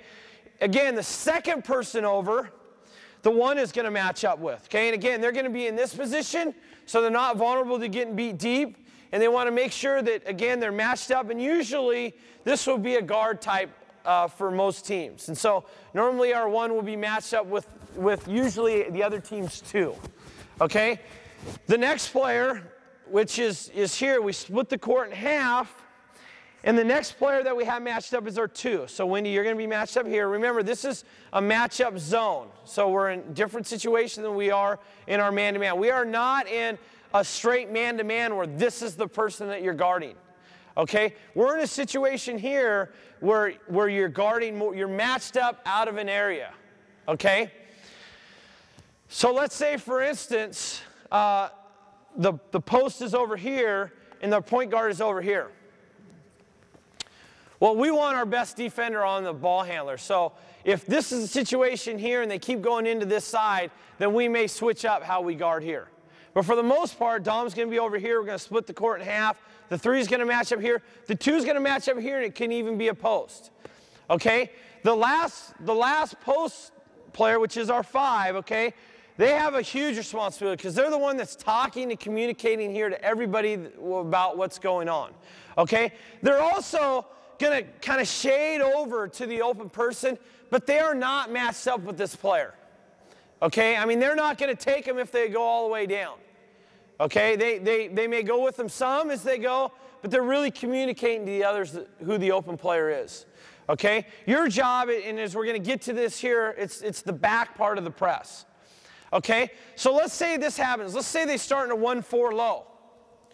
Okay, 1-4 low. Okay, everyone's right there, that's fine. Okay? They're in a 1-4 set. Again, we have the 3, first person over. We have the 1 as the next person over. We have the 2 on the first person on this side. And we have the 5 that's shading over. So as you can see here, there's an open player here that really can at times could cause some problems, especially though we don't see it much. We could see teams that try to go in here and hit this player to get into the press break, okay? And it's really key in our presses that we have immediate ball pressure to take away any deep passes, okay? And also to get the game moving and cause teams to be a little more frantic about the way they play. So if Jackie has the ball, that's why, as we talked about early, it's really important for Michelle not to let these passes happen. So if Jackie, she's really active, if Jackie looks here, she's got to jump back and take away this pass. Okay? If Jackie, and this doesn't happen too often, but as we're talking about matching up, as Jackie runs the baseline, if she does run the baseline, what these 3 guards will do here is they'll adjust. So she'll start zoning it here, she'll start zoning here, she'll start zoning here, and if she gets all the way across, so if the ball's in the middle, it's going to be more like a 4-on-3 zone. If the ball gets all the way over here, you're now matched up here, you're now matched up here, and you're now matched up here. Okay? Matching up with the way people try to break this can be a little bit, it can take some work. And one of the things that we're not going to get to today, but you can have note cards, and you can go through different look setups, and you can meet with the offensive team, or you can have the defense turn around, you can show them the card, and then they can quickly get into it, and you work on matching up quickly. Okay? Let's go into San Diego set.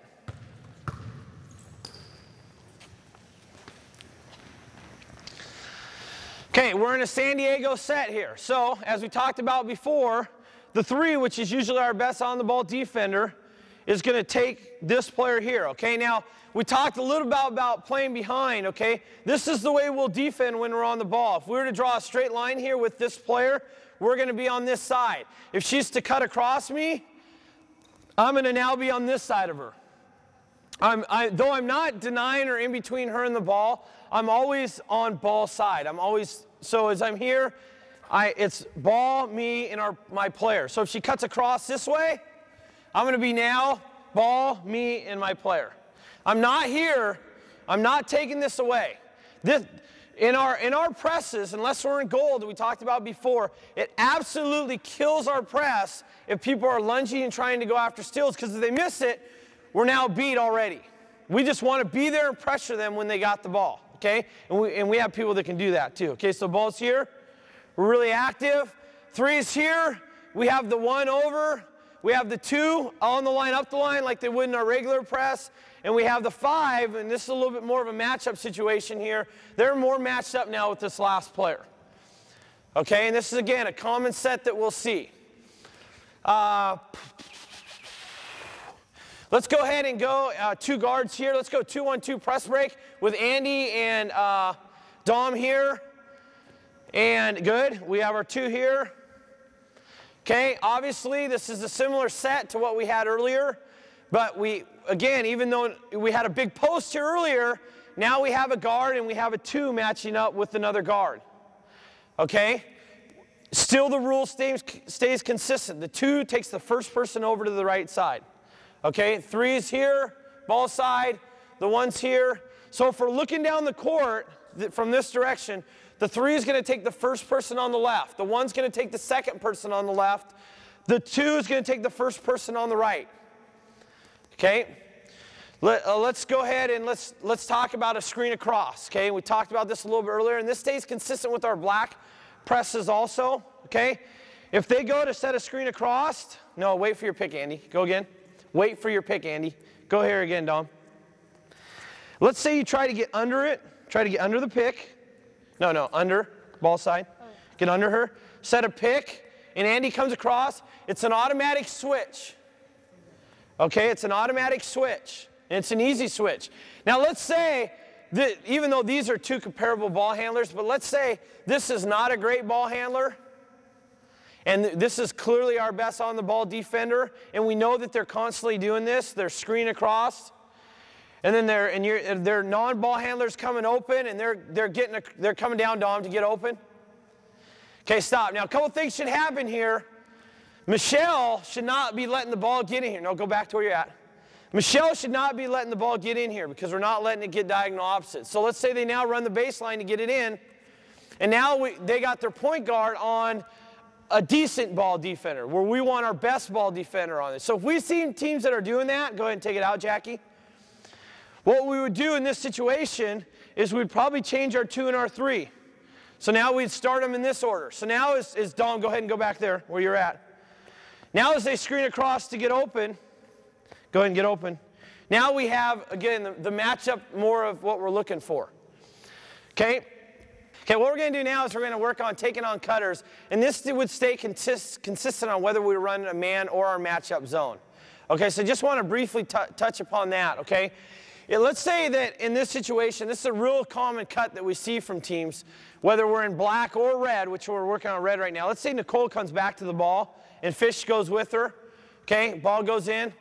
Well, obviously, we've got a good matchup now. We have a non-ball handler, sorry, okay? And one of our best on-the-ball defenders guarding here. Okay, so that's a nice situation for us, okay?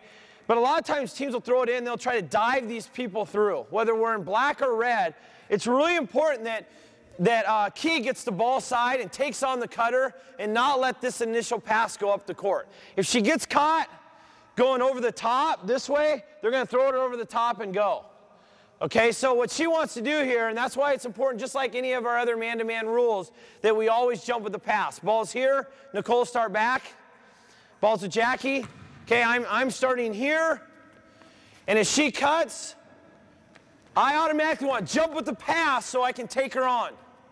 And there may be 2 cutters that come through here in a lot of press breaks. You've got to jump with the pass and take them on. So regardless of whether we're in our black or our red press, we have to beat the cutter to the spot. Okay, that's fine right there. I want you 2 to break. Start right in the middle. Okay, now obviously, this is a drill that we work on. It's a really important drill, actually, to our red matchup press. Obviously, we're not going to face a lot of 6-on-5s, okay? So it makes it a little bit more difficult on who we're going to match up with. Okay, but again, we worked on our matchups. Really, our main matchup people are our 3, 2, and our 1, and our 4 on the ball. Our 5 is a little bit more of a roamer and a communicator. Okay, as the ball comes in, okay, we want to really, like we talked about in our black press and most of our man-to-man press, we want to really try to get into her and make her put the ball on the floor. Okay, our person on the ball, which normally in our matchup press is going to be our 4, is going to drop 2 steps behind the ball. Okay? Our 5, which is our rover and our kind of our anticipator and reader, is going to shade over to ball side. And normally what she's really going to look for is she's going to try to get, for the most part, her head on the ball. So if we were to draw an imaginary line all the way down the court, your head is going to be more in a direct line with her. Obviously, if Dom is stopped, but if she's all the way over to the sideline, you're probably not going to be down in this area. Okay, so depending on how far she's over is how far a rover can kind of cheat over. Okay, our 2, which was originally here, is now going to drop back into the deep diagonal position. Okay, so if we were to look at this here, when the ball's on the sideline, we have a player on the ball forcing sideline. We have a person sideline. We have 1 behind, and we have 1 deep diagonal, okay? So we have 2, 1. We're always in this shape, okay? So if you look at it, we should you know, it might be a little off, but these 4 players should be in a box. And that's what they're forming. And when they're in the box, they now want to match up, okay? And what they want to do essentially is take a player and a half. They want to match up with a player, but they also want to take a half of another one. So they want to be ready to rotate and anticipate to the next person that they're guarding. Okay, and we'll cover that more here in a little bit. So go ahead and get in your box real quick. Take the ball, Dom. Okay, we're in a box here with a rover. Okay, now as the ball is thrown back to here, which it not necessarily would be, but it is in this situation, Michelle's going to come up, and just like our black press, she's going to force up opposite of where it came from. Okay, Key, who is guarding the ball, is going to jump to the pass. Wendy, again, remember, like we talked about before, she was guarding a player and a half. She's now moving to her other player. And Fish, who is ball side, is going to move to the middle. And so now the rule is this, to simplify it a little bit.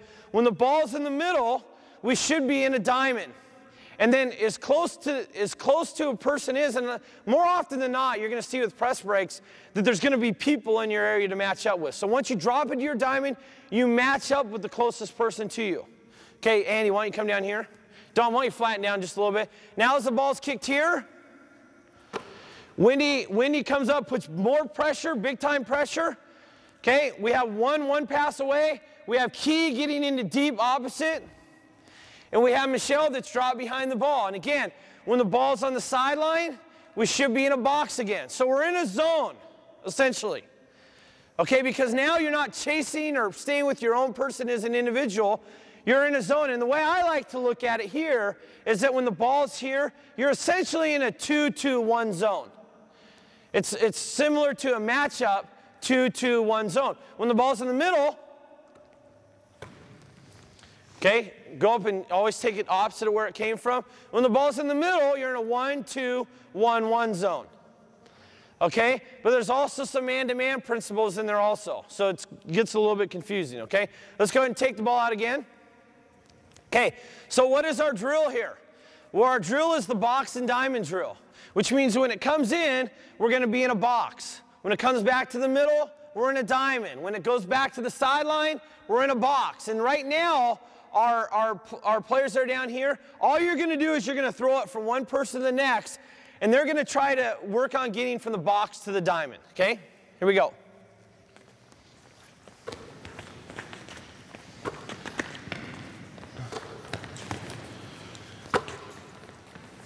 Okay, stop. Okay, not too bad. Now, we're going to add some things to this, okay? We talked about this before. In a game situation, Key has got to be all over this ball handler. And this shouldn't happen in a drill. She shouldn't be able to throw it all the way across court to Andy because the pressure should be that great, okay? But I would say this, and this goes with black and all of our presses that maybe with recovery also, but maybe the most important thing that we could work on, this is a drill that we can use to work on it, is our reading and anticipating. And what we want our players off the ball is to try to read and get one step ahead of the game.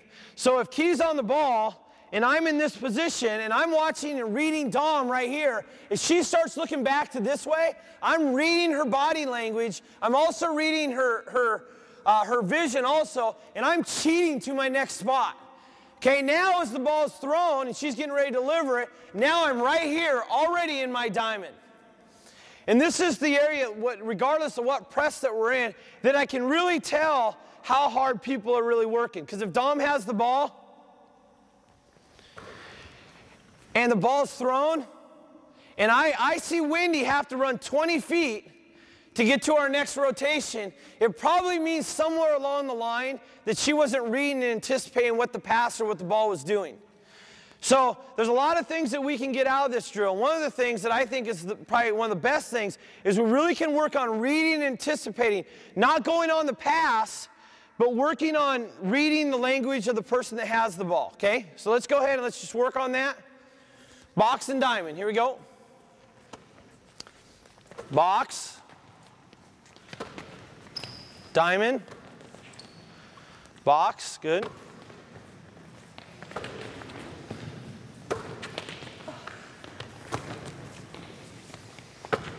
Okay, stop. Now, let's go full speed, and let's really work on our closeouts. Okay, here we go.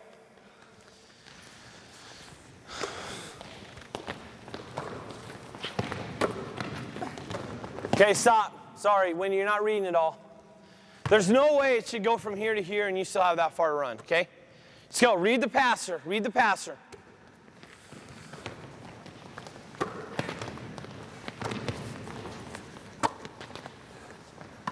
Good, not too bad. Keep reading, Wendy, though. You're still a little slower than the other three, okay? Let's go.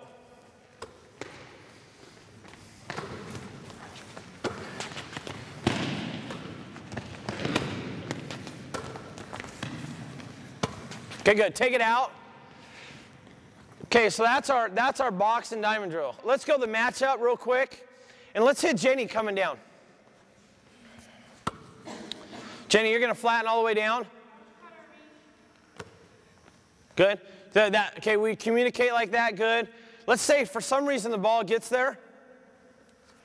Okay, stop. Now, we're obviously in a bad situation here already because already we have too much time with an open ball handler, and that allows them too much time to be able to make a read and a pass. Okay, Callie, why don't you step off? Let's go in a 2-1-2 set. Here we go, 2-1-2 set.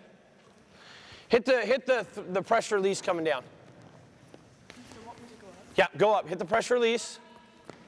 Okay, now stop. Remember, when the ball's in the sideline, we have to get to the box, and we have to adjust there and get there as quickly as possible.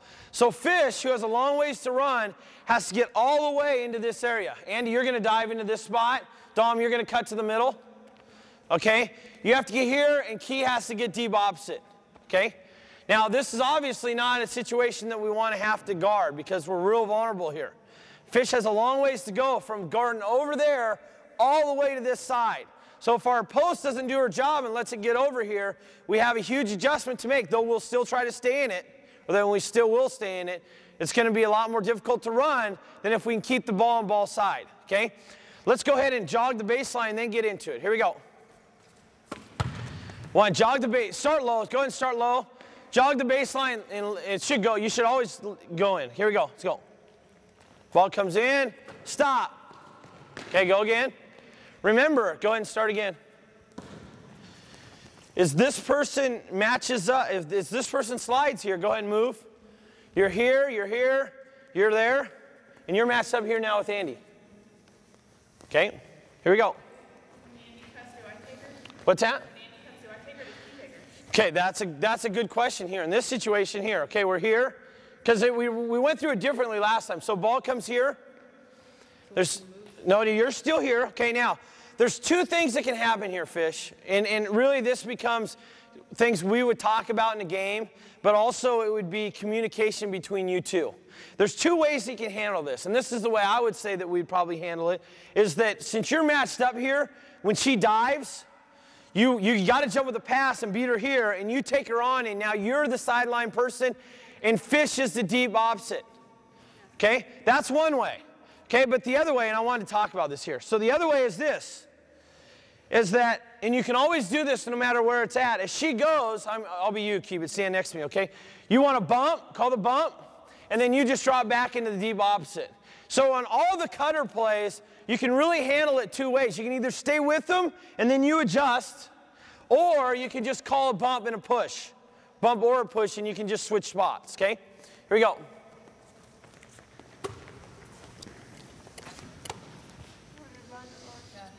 Yep. Either way. Okay, stop. Now, what we have here, we have our box. We have more pressure. You got to get that in your head, Wendy, okay? Deep opposite, we have too short. Well, you're not really all out denial, but yeah, I mean, you definitely don't want her to have the ball here. So you're right probably in this area. And again, if she's pressuring the ball and you're right here, Jenny tries to throw it up the lane, you should be right here to take it. Okay, here we go.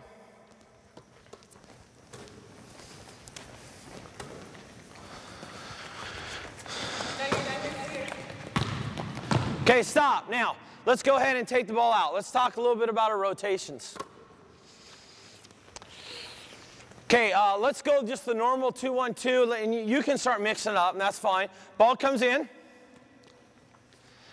Okay, Michelle's behind the ball. you're deep diagonal, even if nobody's there.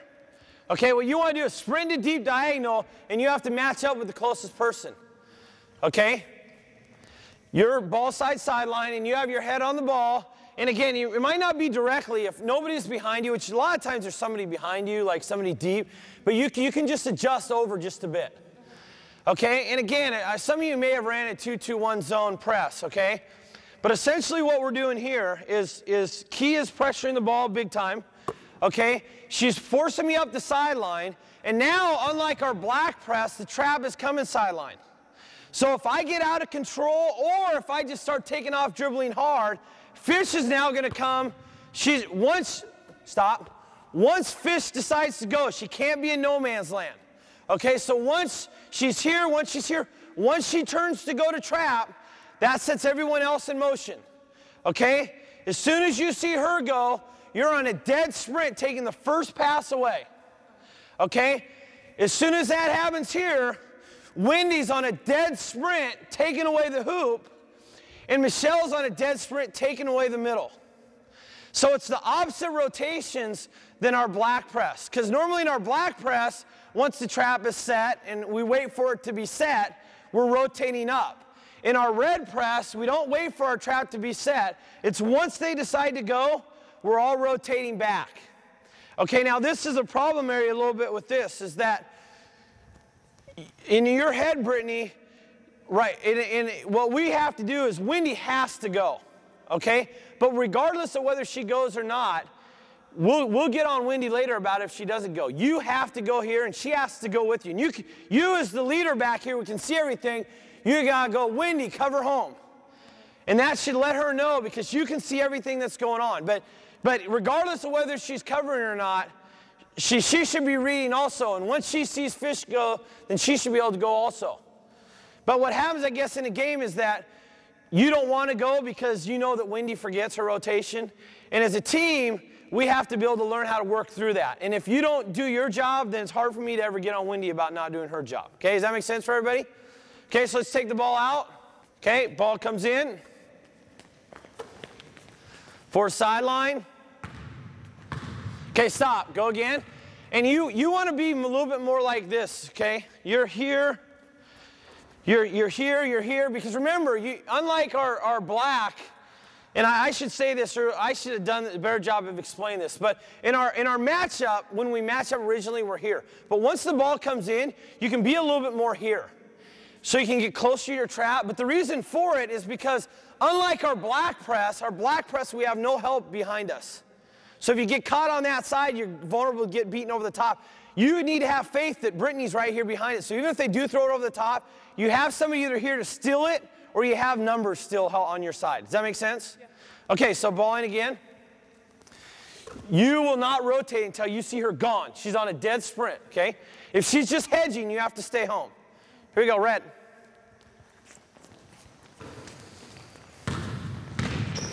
Okay, stop, now. Yes, and this is the difference here between the red and the black, okay? When Michelle comes back, she has to get back and take away the middle. So where are we open? Well, in our black and most of our other traps, our gold and our silver, we're open deep diagonal. Where we're vulnerable to here is them throwing it back here, which really isn't going to cause a lot of problems. All Key's got to do is she's got to come back here, and now she's just got to re-rotate up. Does that make sense? We've got to cover back and not let them have any deep passes. Okay, here we go. We're active. Good. Okay, just work on our trap rotations.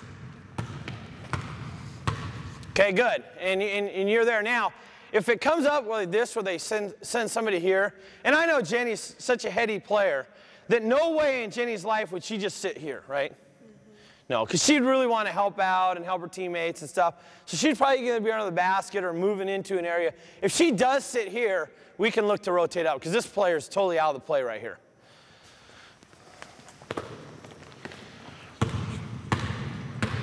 Okay, stop. No, only if she's veering. If she just does this, which half the guards will do, then you just go and trap her and everyone go. If you see her veering hard, then you got to kick her to the outside, okay? Here we go.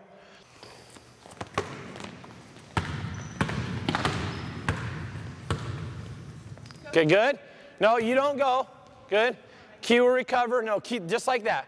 Key, you zone it if the pass is made out, and then Key will recover, and then again, Key, where are you going to push her to? You push her this way, okay? Now, you're here, okay? Why don't I just play? You want to recover back into the diamond, okay? Now, we get her going here. Remember, we're in our red press. So if we get her going hard here, Michelle, you're going to trap, okay? You're gonna be over here. Yeah. So go ahead and re-go through that real quick. We're here. Okay, we're in a box. Pass is made out. Okay, we're in our diamond here. Okay, go ahead and go. As she dribbles to the sideline, actually you'll be here in a box. Good. You'll stay here, ball side, and then you're just covering home. So the second trap, when it comes back the other way, there's no sense for you to rotate back when you're right here. Okay? So if she pushes you over, if Brittany goes just like we talked about bumps before, then you can rotate back into this deep opposite. Does that make sense? And then you cover home, okay? Ball in, you're in a box. Okay, now you have a long ways to go, Britt. Okay, now start going back the other way. Bump her back, bump.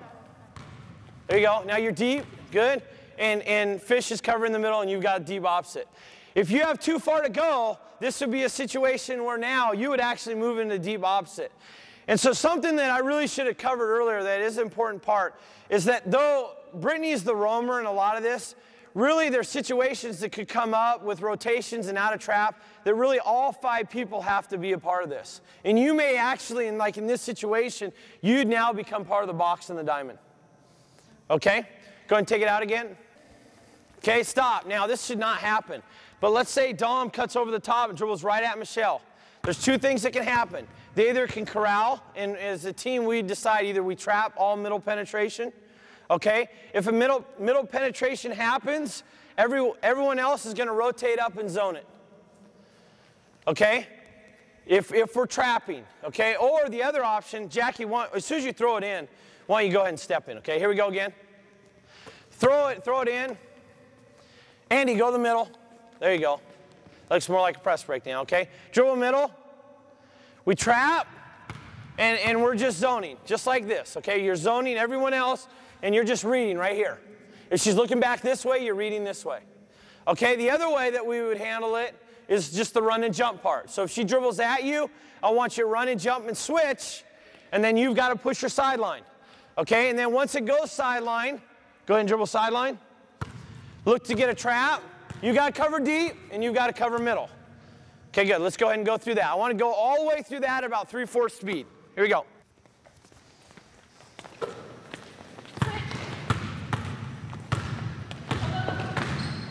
Good. Okay, stop. Let's go over red against San Diego. Red against San Diego. Here we go. Red against San Diego. Good, we're matched up, it's good. Okay, red against San Diego. They're clearing out. No, Coop, no, you're fine. You're still matched up here. Okay, now how are we handling it? Just like we did in black, okay? We're forcing our sideline. Michelle, you're looking to go. Go, Michelle. Yeah, we're in red, but we're handling it just like we handled the black clear out. Red and the black, if they clear it out, we handle it the exact same way either way. We could say in a game, if it would really make it easy on you, if they clear out, then go into black. But it's the same thing. It doesn't matter. We're red right now. You got to get on the ball, Michelle. We're in red. We're dealing with a clear out situation. The other thing that we could do is do what? Silver. We could go right into silver, okay? Those are the things that we would normally do. We would either work on our clear out trap or we go right into silver. That's how we handle the clear out, okay? Here we go.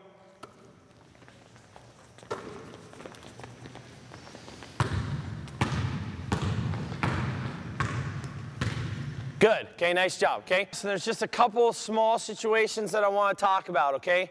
Ball's thrown into Dom. And again, this is almost inevitable that when we play, we're going to get the ball thrown over the top, Okay, and there can be a lot of situations that's thrown over the top, but hopefully Key will really get into the ball and pressure, okay? There's going to be situations where, get up the line a little bit further, Coop, that maybe they're able to, for some reason, get it all over the top here, okay? Though this is not ideal, this really is maybe some of the best traps that we have, because a lot of players and a lot of teams, especially younger players, they tend to stand around when the ball's kicked ahead offensively. And as defenders, if we retreat and run hard, a lot of times we get a free trap at it without really a lot of outs available for the offensive player. So a lot of times the ball's kicked ahead here. Wendy goes to take the ball here. She takes off dribbling because she has numbers. As Michelle's running hard, she's going to come down and just trap right down on that. And then these players are getting back into the defensive side. Remember, their job is to get behind the ball, and now they're reading it out. And a lot of times it takes so long for these offensive players because at times they get lazy and they don't get into the play that we have a lot of times 5-on-3 on defense. And that's a huge advantage for us. Okay, so let's just walk through that one more time. We don't want it to be kicked over. Dom takes the ball. We'd really prefer that it's not kicked there because they do have a numerical advantage for a short time, or they have a 3-on-3, so they have a more spread out court to attack. But there is times where maybe Fish loses her assignment and the ball's kicked up to Andy, and more often than not, Andy will take off dribbling right away, and Key's going to come right down on it and trap on it. And this is where we get our second traps. Trap it, okay? We're going to trap, or she may even be able to dig from behind, but we come down and we trap here. And again, they're zoning, and they're reading and anticipating here. And then if players get into it, then they have to take away the outs.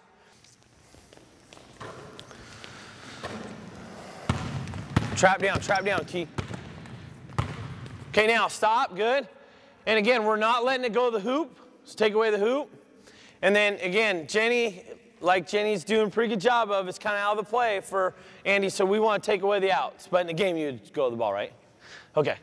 Okay, let's go ahead and do one more thing. Take the ball out here.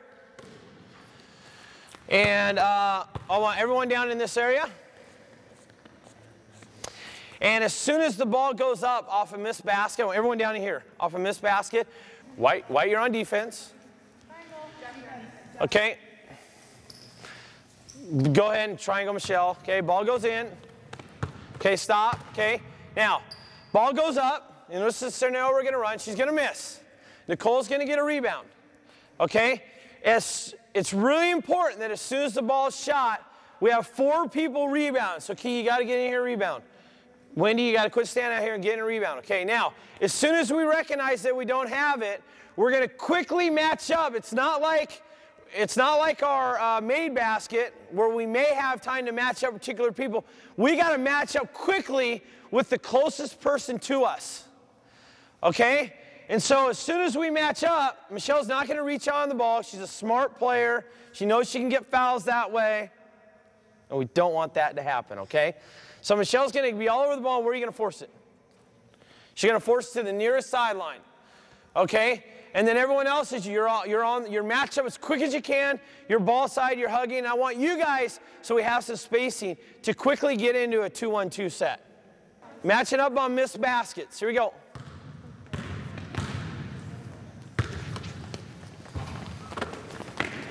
Force sideline. Good. Go, Michelle, go. Stop. You're gone, Michelle, okay? Here we go.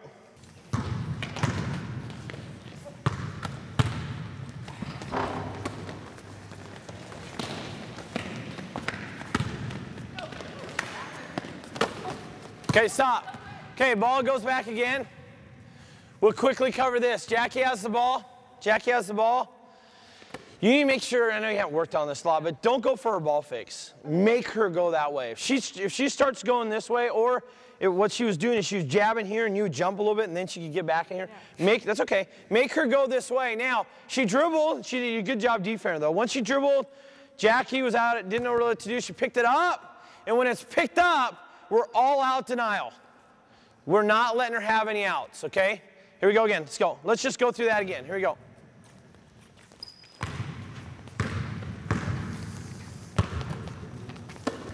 It's good. Play it. Get in. Up the lines.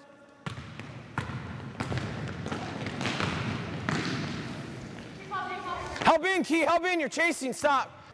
Black press again. Miss basket. Go rebound. Go. Get it, get it. Go, go, Michelle. Go, Michelle.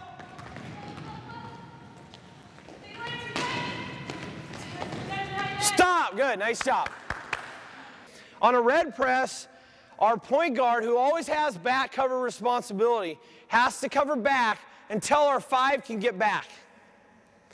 Okay? We're right into, if the ball's in the middle, Michelle will stay all over it, forcing it one way.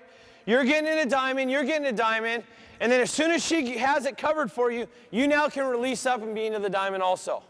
So it's really important that once you recognize you don't get a rebound, you get back. Okay? And now we're in our red press.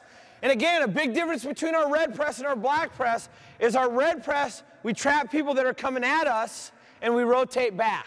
Okay? Here we go. You stay out. You stay. You're back. You're the point guard. Play it. Free trap. Get it, Michelle. Get it. Okay, stop. We almost had it. Wendy, you just find a spot and cut her off because Michelle's working hard to get there to trap. Okay, let's go. Play it. Good, good, good. Good, Michelle.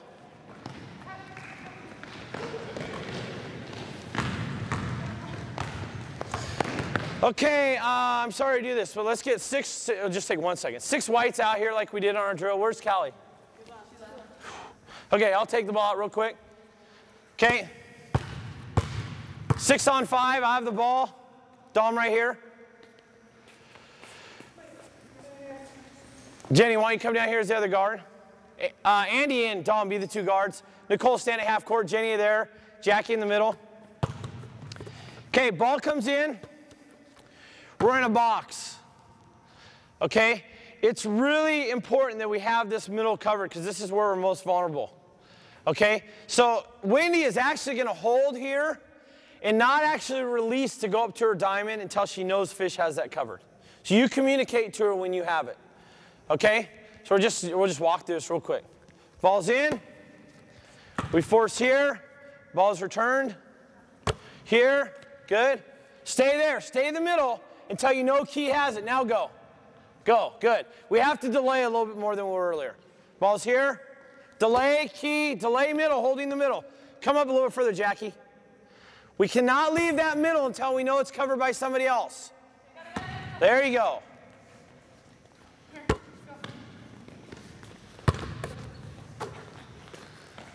Okay, Black, you call out your presses. You can go 5 minutes of mixing them up. Here you go.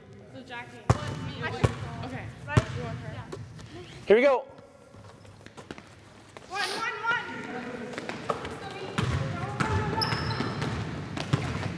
Rotate out.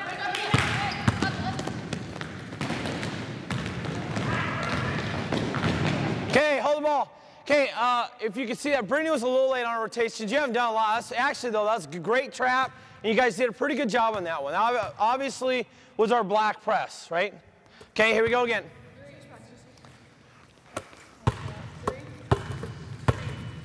Three.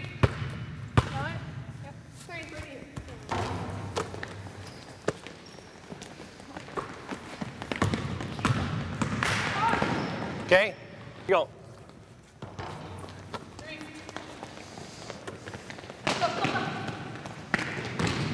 Nice job. Very nice. Good.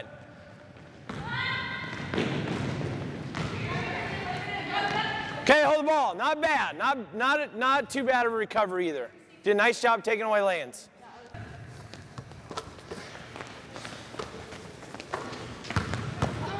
Okay, hold the ball. What are we in there? We're in a red press. Okay, again, it's imperative that the ball does not get middle. And let's go this. Any middle penetration, it's an automatic jump switch. Got it? Automatic jump switch. You're automatically switching on a new player and trying to take away the pass, okay?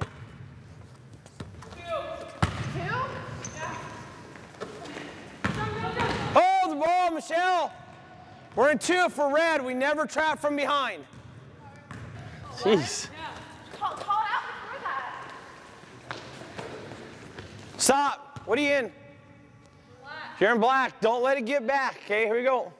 Black, here we go, black. Get it forward, get her sideline. Push your sideline. Let her go. Push your side, other way, other way. Go, Michelle, go, Michelle, go. Two set with your normal positions real quick. Okay, why would we run our silver press? So there's a few reasons that we'd run it. It's an automatic trap press, and usually the reason we'll run it is, number one, we just want to get the game going faster, and it's a great defense to kind of surprise people. They don't know that they're going to automatically get trapped and jumped. Or, and we'll talk about this more here in a little bit, the reason we probably use it more often than that is because they're trying to get the ball in and they're trying to clear everyone out. And so we a lot of times want to trap automatically so to take away that ability to clear it out before they get into the trap. We worked earlier on how to handle clear out traps, but it's really not an ideal situation. So this is again, this is our silver trap, and this is some things that we'll do. Number one, Michelle's going to be really active on the ball, but depending on what they're trying to do, and we'll talk about this in our red too, but it's pretty vital that the ball gets in to the ball side, okay? If for some reason, if Michelle plays straight up here, and Nicole cuts all the way down to the corner, and the ball's thrown in, hold the ball. We're automatically trapping here, and if this happens, the ball gets, Michelle has too far to run to get a trap. And so we want to try to shorten up the distance to our traps, especially when we're in our silver press. So again, the ball's here. Michelle's going to be as active as possible as she can be on the ball.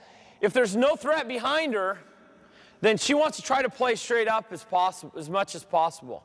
Okay? Again, like our other presses we worked on before, it's really important that you don't get beat deep. If you're here, you can be about a step over. Key's going to get into her, and really even on our black press, we didn't talk about this as much earlier, but the deeper we can get them to catch it, the better off we are. And so in our silver, it's even more vital than all of them. So as Key's getting into her here, I'll be you for a sec, we want to get into her if we can. We want to try to push her down and get her, if we can, as low as possible. Because now we've added another trapper with the baseline. Sideline's already a trapper. But now we've also made the distance that Michelle has to run a lot shorter to go trap. Okay, so that's here. Again, it's the same thing with Fish, and they may use this player as the pressure release player to come up to the ball. So Fish is behind her, and if she starts running to it, trying to get open, Fish is behind her, more behind her. Yeah, right behind her, and the more you can push her down, lower you can get, the better off we are. Okay, go ahead and start the ball up front. Okay, they're in a 2-1-2 press break here, and this is one of the ways that we'll usually work on it. We try to eventually show as many different types of press breakers as we can, so the players are familiar how to work on those kind of things. But ball comes in. Okay, now on our silver press, okay, as soon as the ball's thrown in, Michelle's going to automatically go trap the ball. Okay, now, unlike our normal trap situations where we're going to go ahead and we're going to lock into them and really try to take away the deep opposite, it's still really important that we take away the deep opposite because we're real vulnerable there. But since Dom still has her dribble, she has to do the same thing we would normally do, but she has to keep her knees bent now, ready to move. So go ahead and get into her, though, because you have to take away the deep. Make sure you close it down here. Don't let deep diagonal opposite. As soon as the ball is thrown in, the people that are opposite are on the weak side. As soon as the ball is in the air, they're gone. And Brittany's the closest person to the person behind the ball. She's on a dead sprint, denying and taking this away. And Wendy, who should have been on the line, up the line also, depending on where this person is, but in this case, only has taken a few steps over and is all out denial, okay? And again, we'll talk about this more some. The middle is vulnerable, and it's really important because there's so many different options that Nicole would have or this player would have to pass out of it, that it's really important that the ball doesn't get middle, okay? So these two are on a dead sprint, taking away these players. So again, we're vulnerable to the deep opposite. And that's why it's important that if these two lock up, it's a lot easier for Dom to get by if they're locked up with their knees. They're locked up with their knees. It's a lot easier for Dom to get by, and now we're real vulnerable to getting beat over the top. Okay? So it's really important that in our silver, they still got to crowd them hard because we don't want to we want to get them back so they can't throw this, but they got to keep their knees bent, ready to move. Okay, go ahead and take it out again. So this is our silver trap. It's an automatic trap. As soon as the ball gets in, keys pushing down, ball comes in. Okay, now you got to crowd her more though. Okay, because if you do this and you stay back, now it gives her too much room to throw over the top. We want to take that away, and as soon as the ball's in the air, these people are on a dead sprint taken away. Okay, go ahead and go again.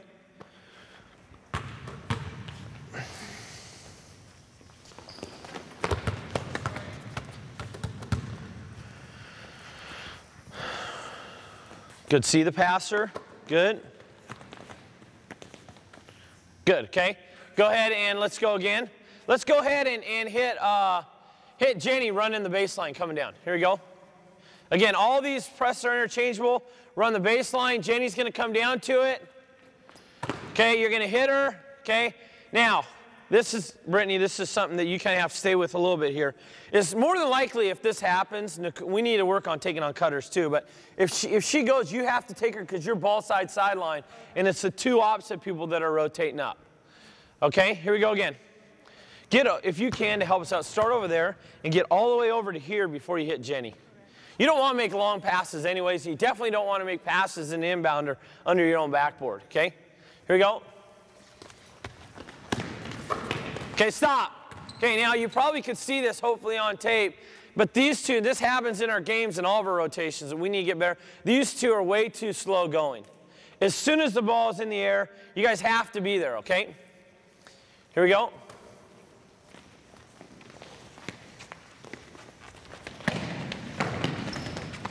Okay, now, stop. Don't reach, Coop. Why?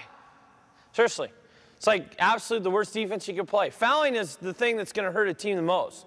So your job is not to get a steal. Your job is to let these people get the steal. Okay, here we go again. Just crowd her with your arms straight up.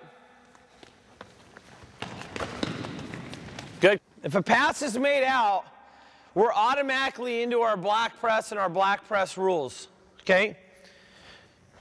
So all of our rules really remain the same, regardless of what we're in right now, okay? So ball comes in, it's an automatic trap, stop. And this will happen some, but let's say they throw it right back to Callie before Brittany can get there, okay? Just like we worked on before, Michelle's gonna rotate out, they're gonna zone it to buy a little time for her, okay? And now once she gets out and recovered, you're in our regular rules. You're ball side hugging, not letting it get up the sideline. Michelle, your ball, yeah, that's good. You're pushing sideline. You guys are weak side now because there's not a straight line for you. And you guys are getting up the lines as far as you can get. And now we're just in our regular black rules. So you're trying to force her sideline. If she dribbles up the sideline, stop, stop. You were doing this earlier too. You're not going this way, Key. Once she dribbles, you're getting the angle to cut her off. And if you see Brittany there, then you adjust.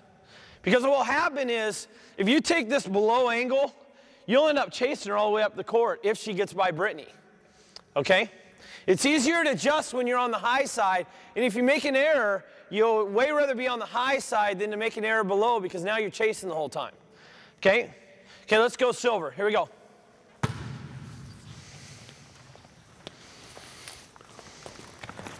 Okay, go again. Now, something else that we need to talk about a little bit here, and we briefly talked about it, is these two players over here. Michelle wants to be as active straight up as possible. She did a nice job getting a tip here, okay? Because if she can get tips and steals, we don't have to worry about anything else, okay? But let's say these players cut down.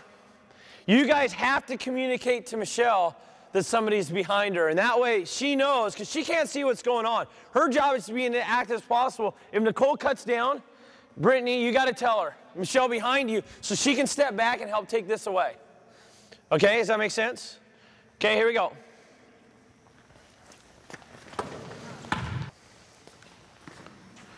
Get more up to the line, more up to the line. Let it go in. Here we go. Automatic trap, rotation. Okay, pass made out. Let's say the pass is made out. Silver into black. Here we go. Okay, stop. Okay, good. Go take the ball again. Ball comes in. We talked about this earlier in the day, okay? Ball goes automatically in. Pass is made there, even though Brittany's in a game would normally try to go for a steal. You're rotating out. Normally in a game situation, you're going to jump to, and you're going to see this a ton. As soon as she gets it, since usually the post players a lot of times don't really know how to handle pressure, a lot of times they panic and just go. I mean, honestly, 80%, 90% of the time when we see teams play, you're going to get reversed to somebody. She's going to see that this lane is open, and a lot of times she's going to take off. So you know, you should have in your head that you're going to go. But the rule is that if you see her back, or if she loses vision, or if she takes off hard dribbling, you're gone. So as soon as it was thrown and Callie took off dribbling, you're gone. And so a lot of times you get one trap, two trap right away. Okay?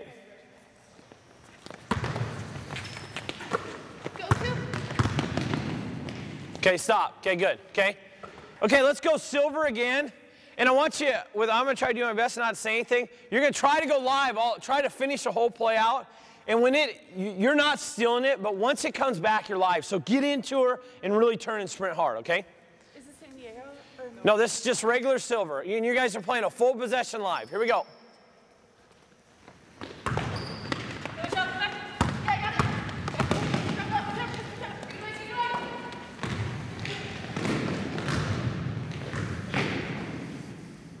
One of the things that Michelle did on that, which she did a really good job of, is remember a huge key to pressing is recovery. And I thought Michelle and the other people that were in here did a nice job of kind of zoning that at the end. And what she did is she played back, and she was giving up this outside shot. I don't recall who it was. But again, we always want to give up the outside shot. Unless we designate somebody in a game like they're a great shooter, we got to make sure we get out on them. Okay? But what she did is she played back, and she kept trying to take away the pass and any lay-ins. And so you did a really nice job of that. And whoever else was back did a good job of zoning it also. So though we did kind of give up a shot for a while, it would have been this mid-range shot here, which they didn't end up taking. Okay? But that's the shot that we would give up. Okay? Here we go.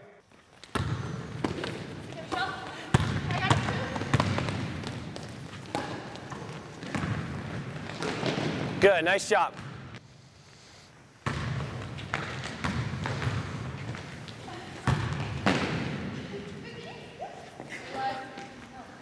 Play it live. Go again. Let's go. Play it live all the way through.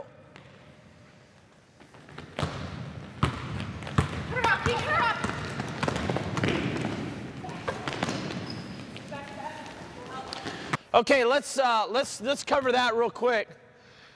There's so many little situations to cover. We could be here forever. Ball goes into Dom real quick. Okay, as soon as it comes in, we trap. Now let's say that this happens for you guys on the outside. If Dom starts penetrating and turn the corner, just like we talked about earlier, we kind of have to be out of our initial and start kind of retreating and making sure we get behind the ball. Okay, I know we haven't worked on it. I don't expect you to do it right, but it's something that we need to know, okay? It's our silver against a clear out situation. Get in, silver, let's go, silver.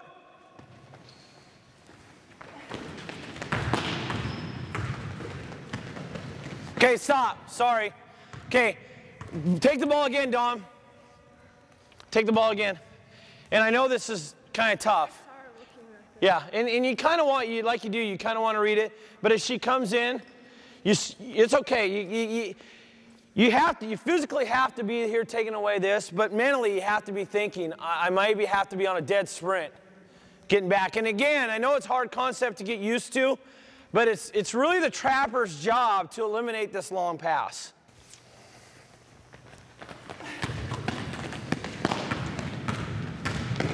Okay, go again, go again. And clearly this is where we're vulnerable on this silver trap, okay? Ball's going to come in. Okay. Now, this is what's really tough to get in our heads is that we're on an all-out denial here, which you did a pretty good job. You go with her. You did a good job of going with her also. As you're going, you have to read this ball handler. And again, you're going to see this happen some, not necessarily all the time. But as she goes to turn the corner, okay, and if anything, these trappers should be trying to do whatever they can to send her back this way. Okay, but if she does go to somehow turns the corner on this way, we all have to be retreating back. That's off the ball and trying to eliminate our lands. Okay, so let's cover this here in the trap situation. Okay, as Key goes to trap here, she wants to make sure that she's not letting her go this way. And if anything, fish are going to be pushed over a little bit this way. If we give her an opening in our silver press at all, it's back. Because now we can cover back. Now she's going to have to, and especially since not a lot of left-handed guards anyways, she's going to have to clear space this way and have to throw it left-handed to get a pass off any kind. And that's going to allow time for these people to retreat a little bit, okay? Here we go.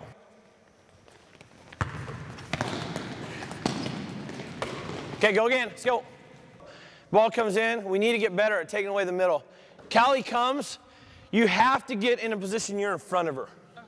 So if Coop will be there too to help you with that back.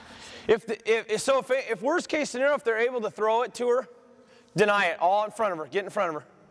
This is a pretty tough pass for them to have to make. Okay.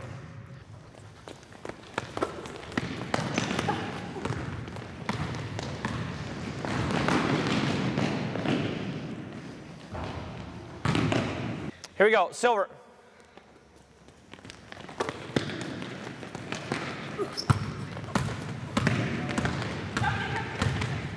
Don't reach, don't reach. Tip, get up. Go, go, go up.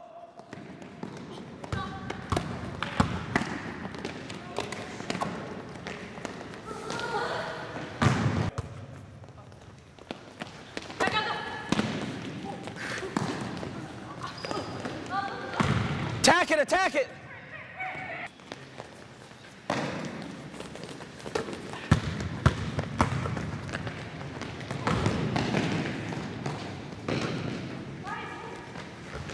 Good, see, the press works. Good job, Janie.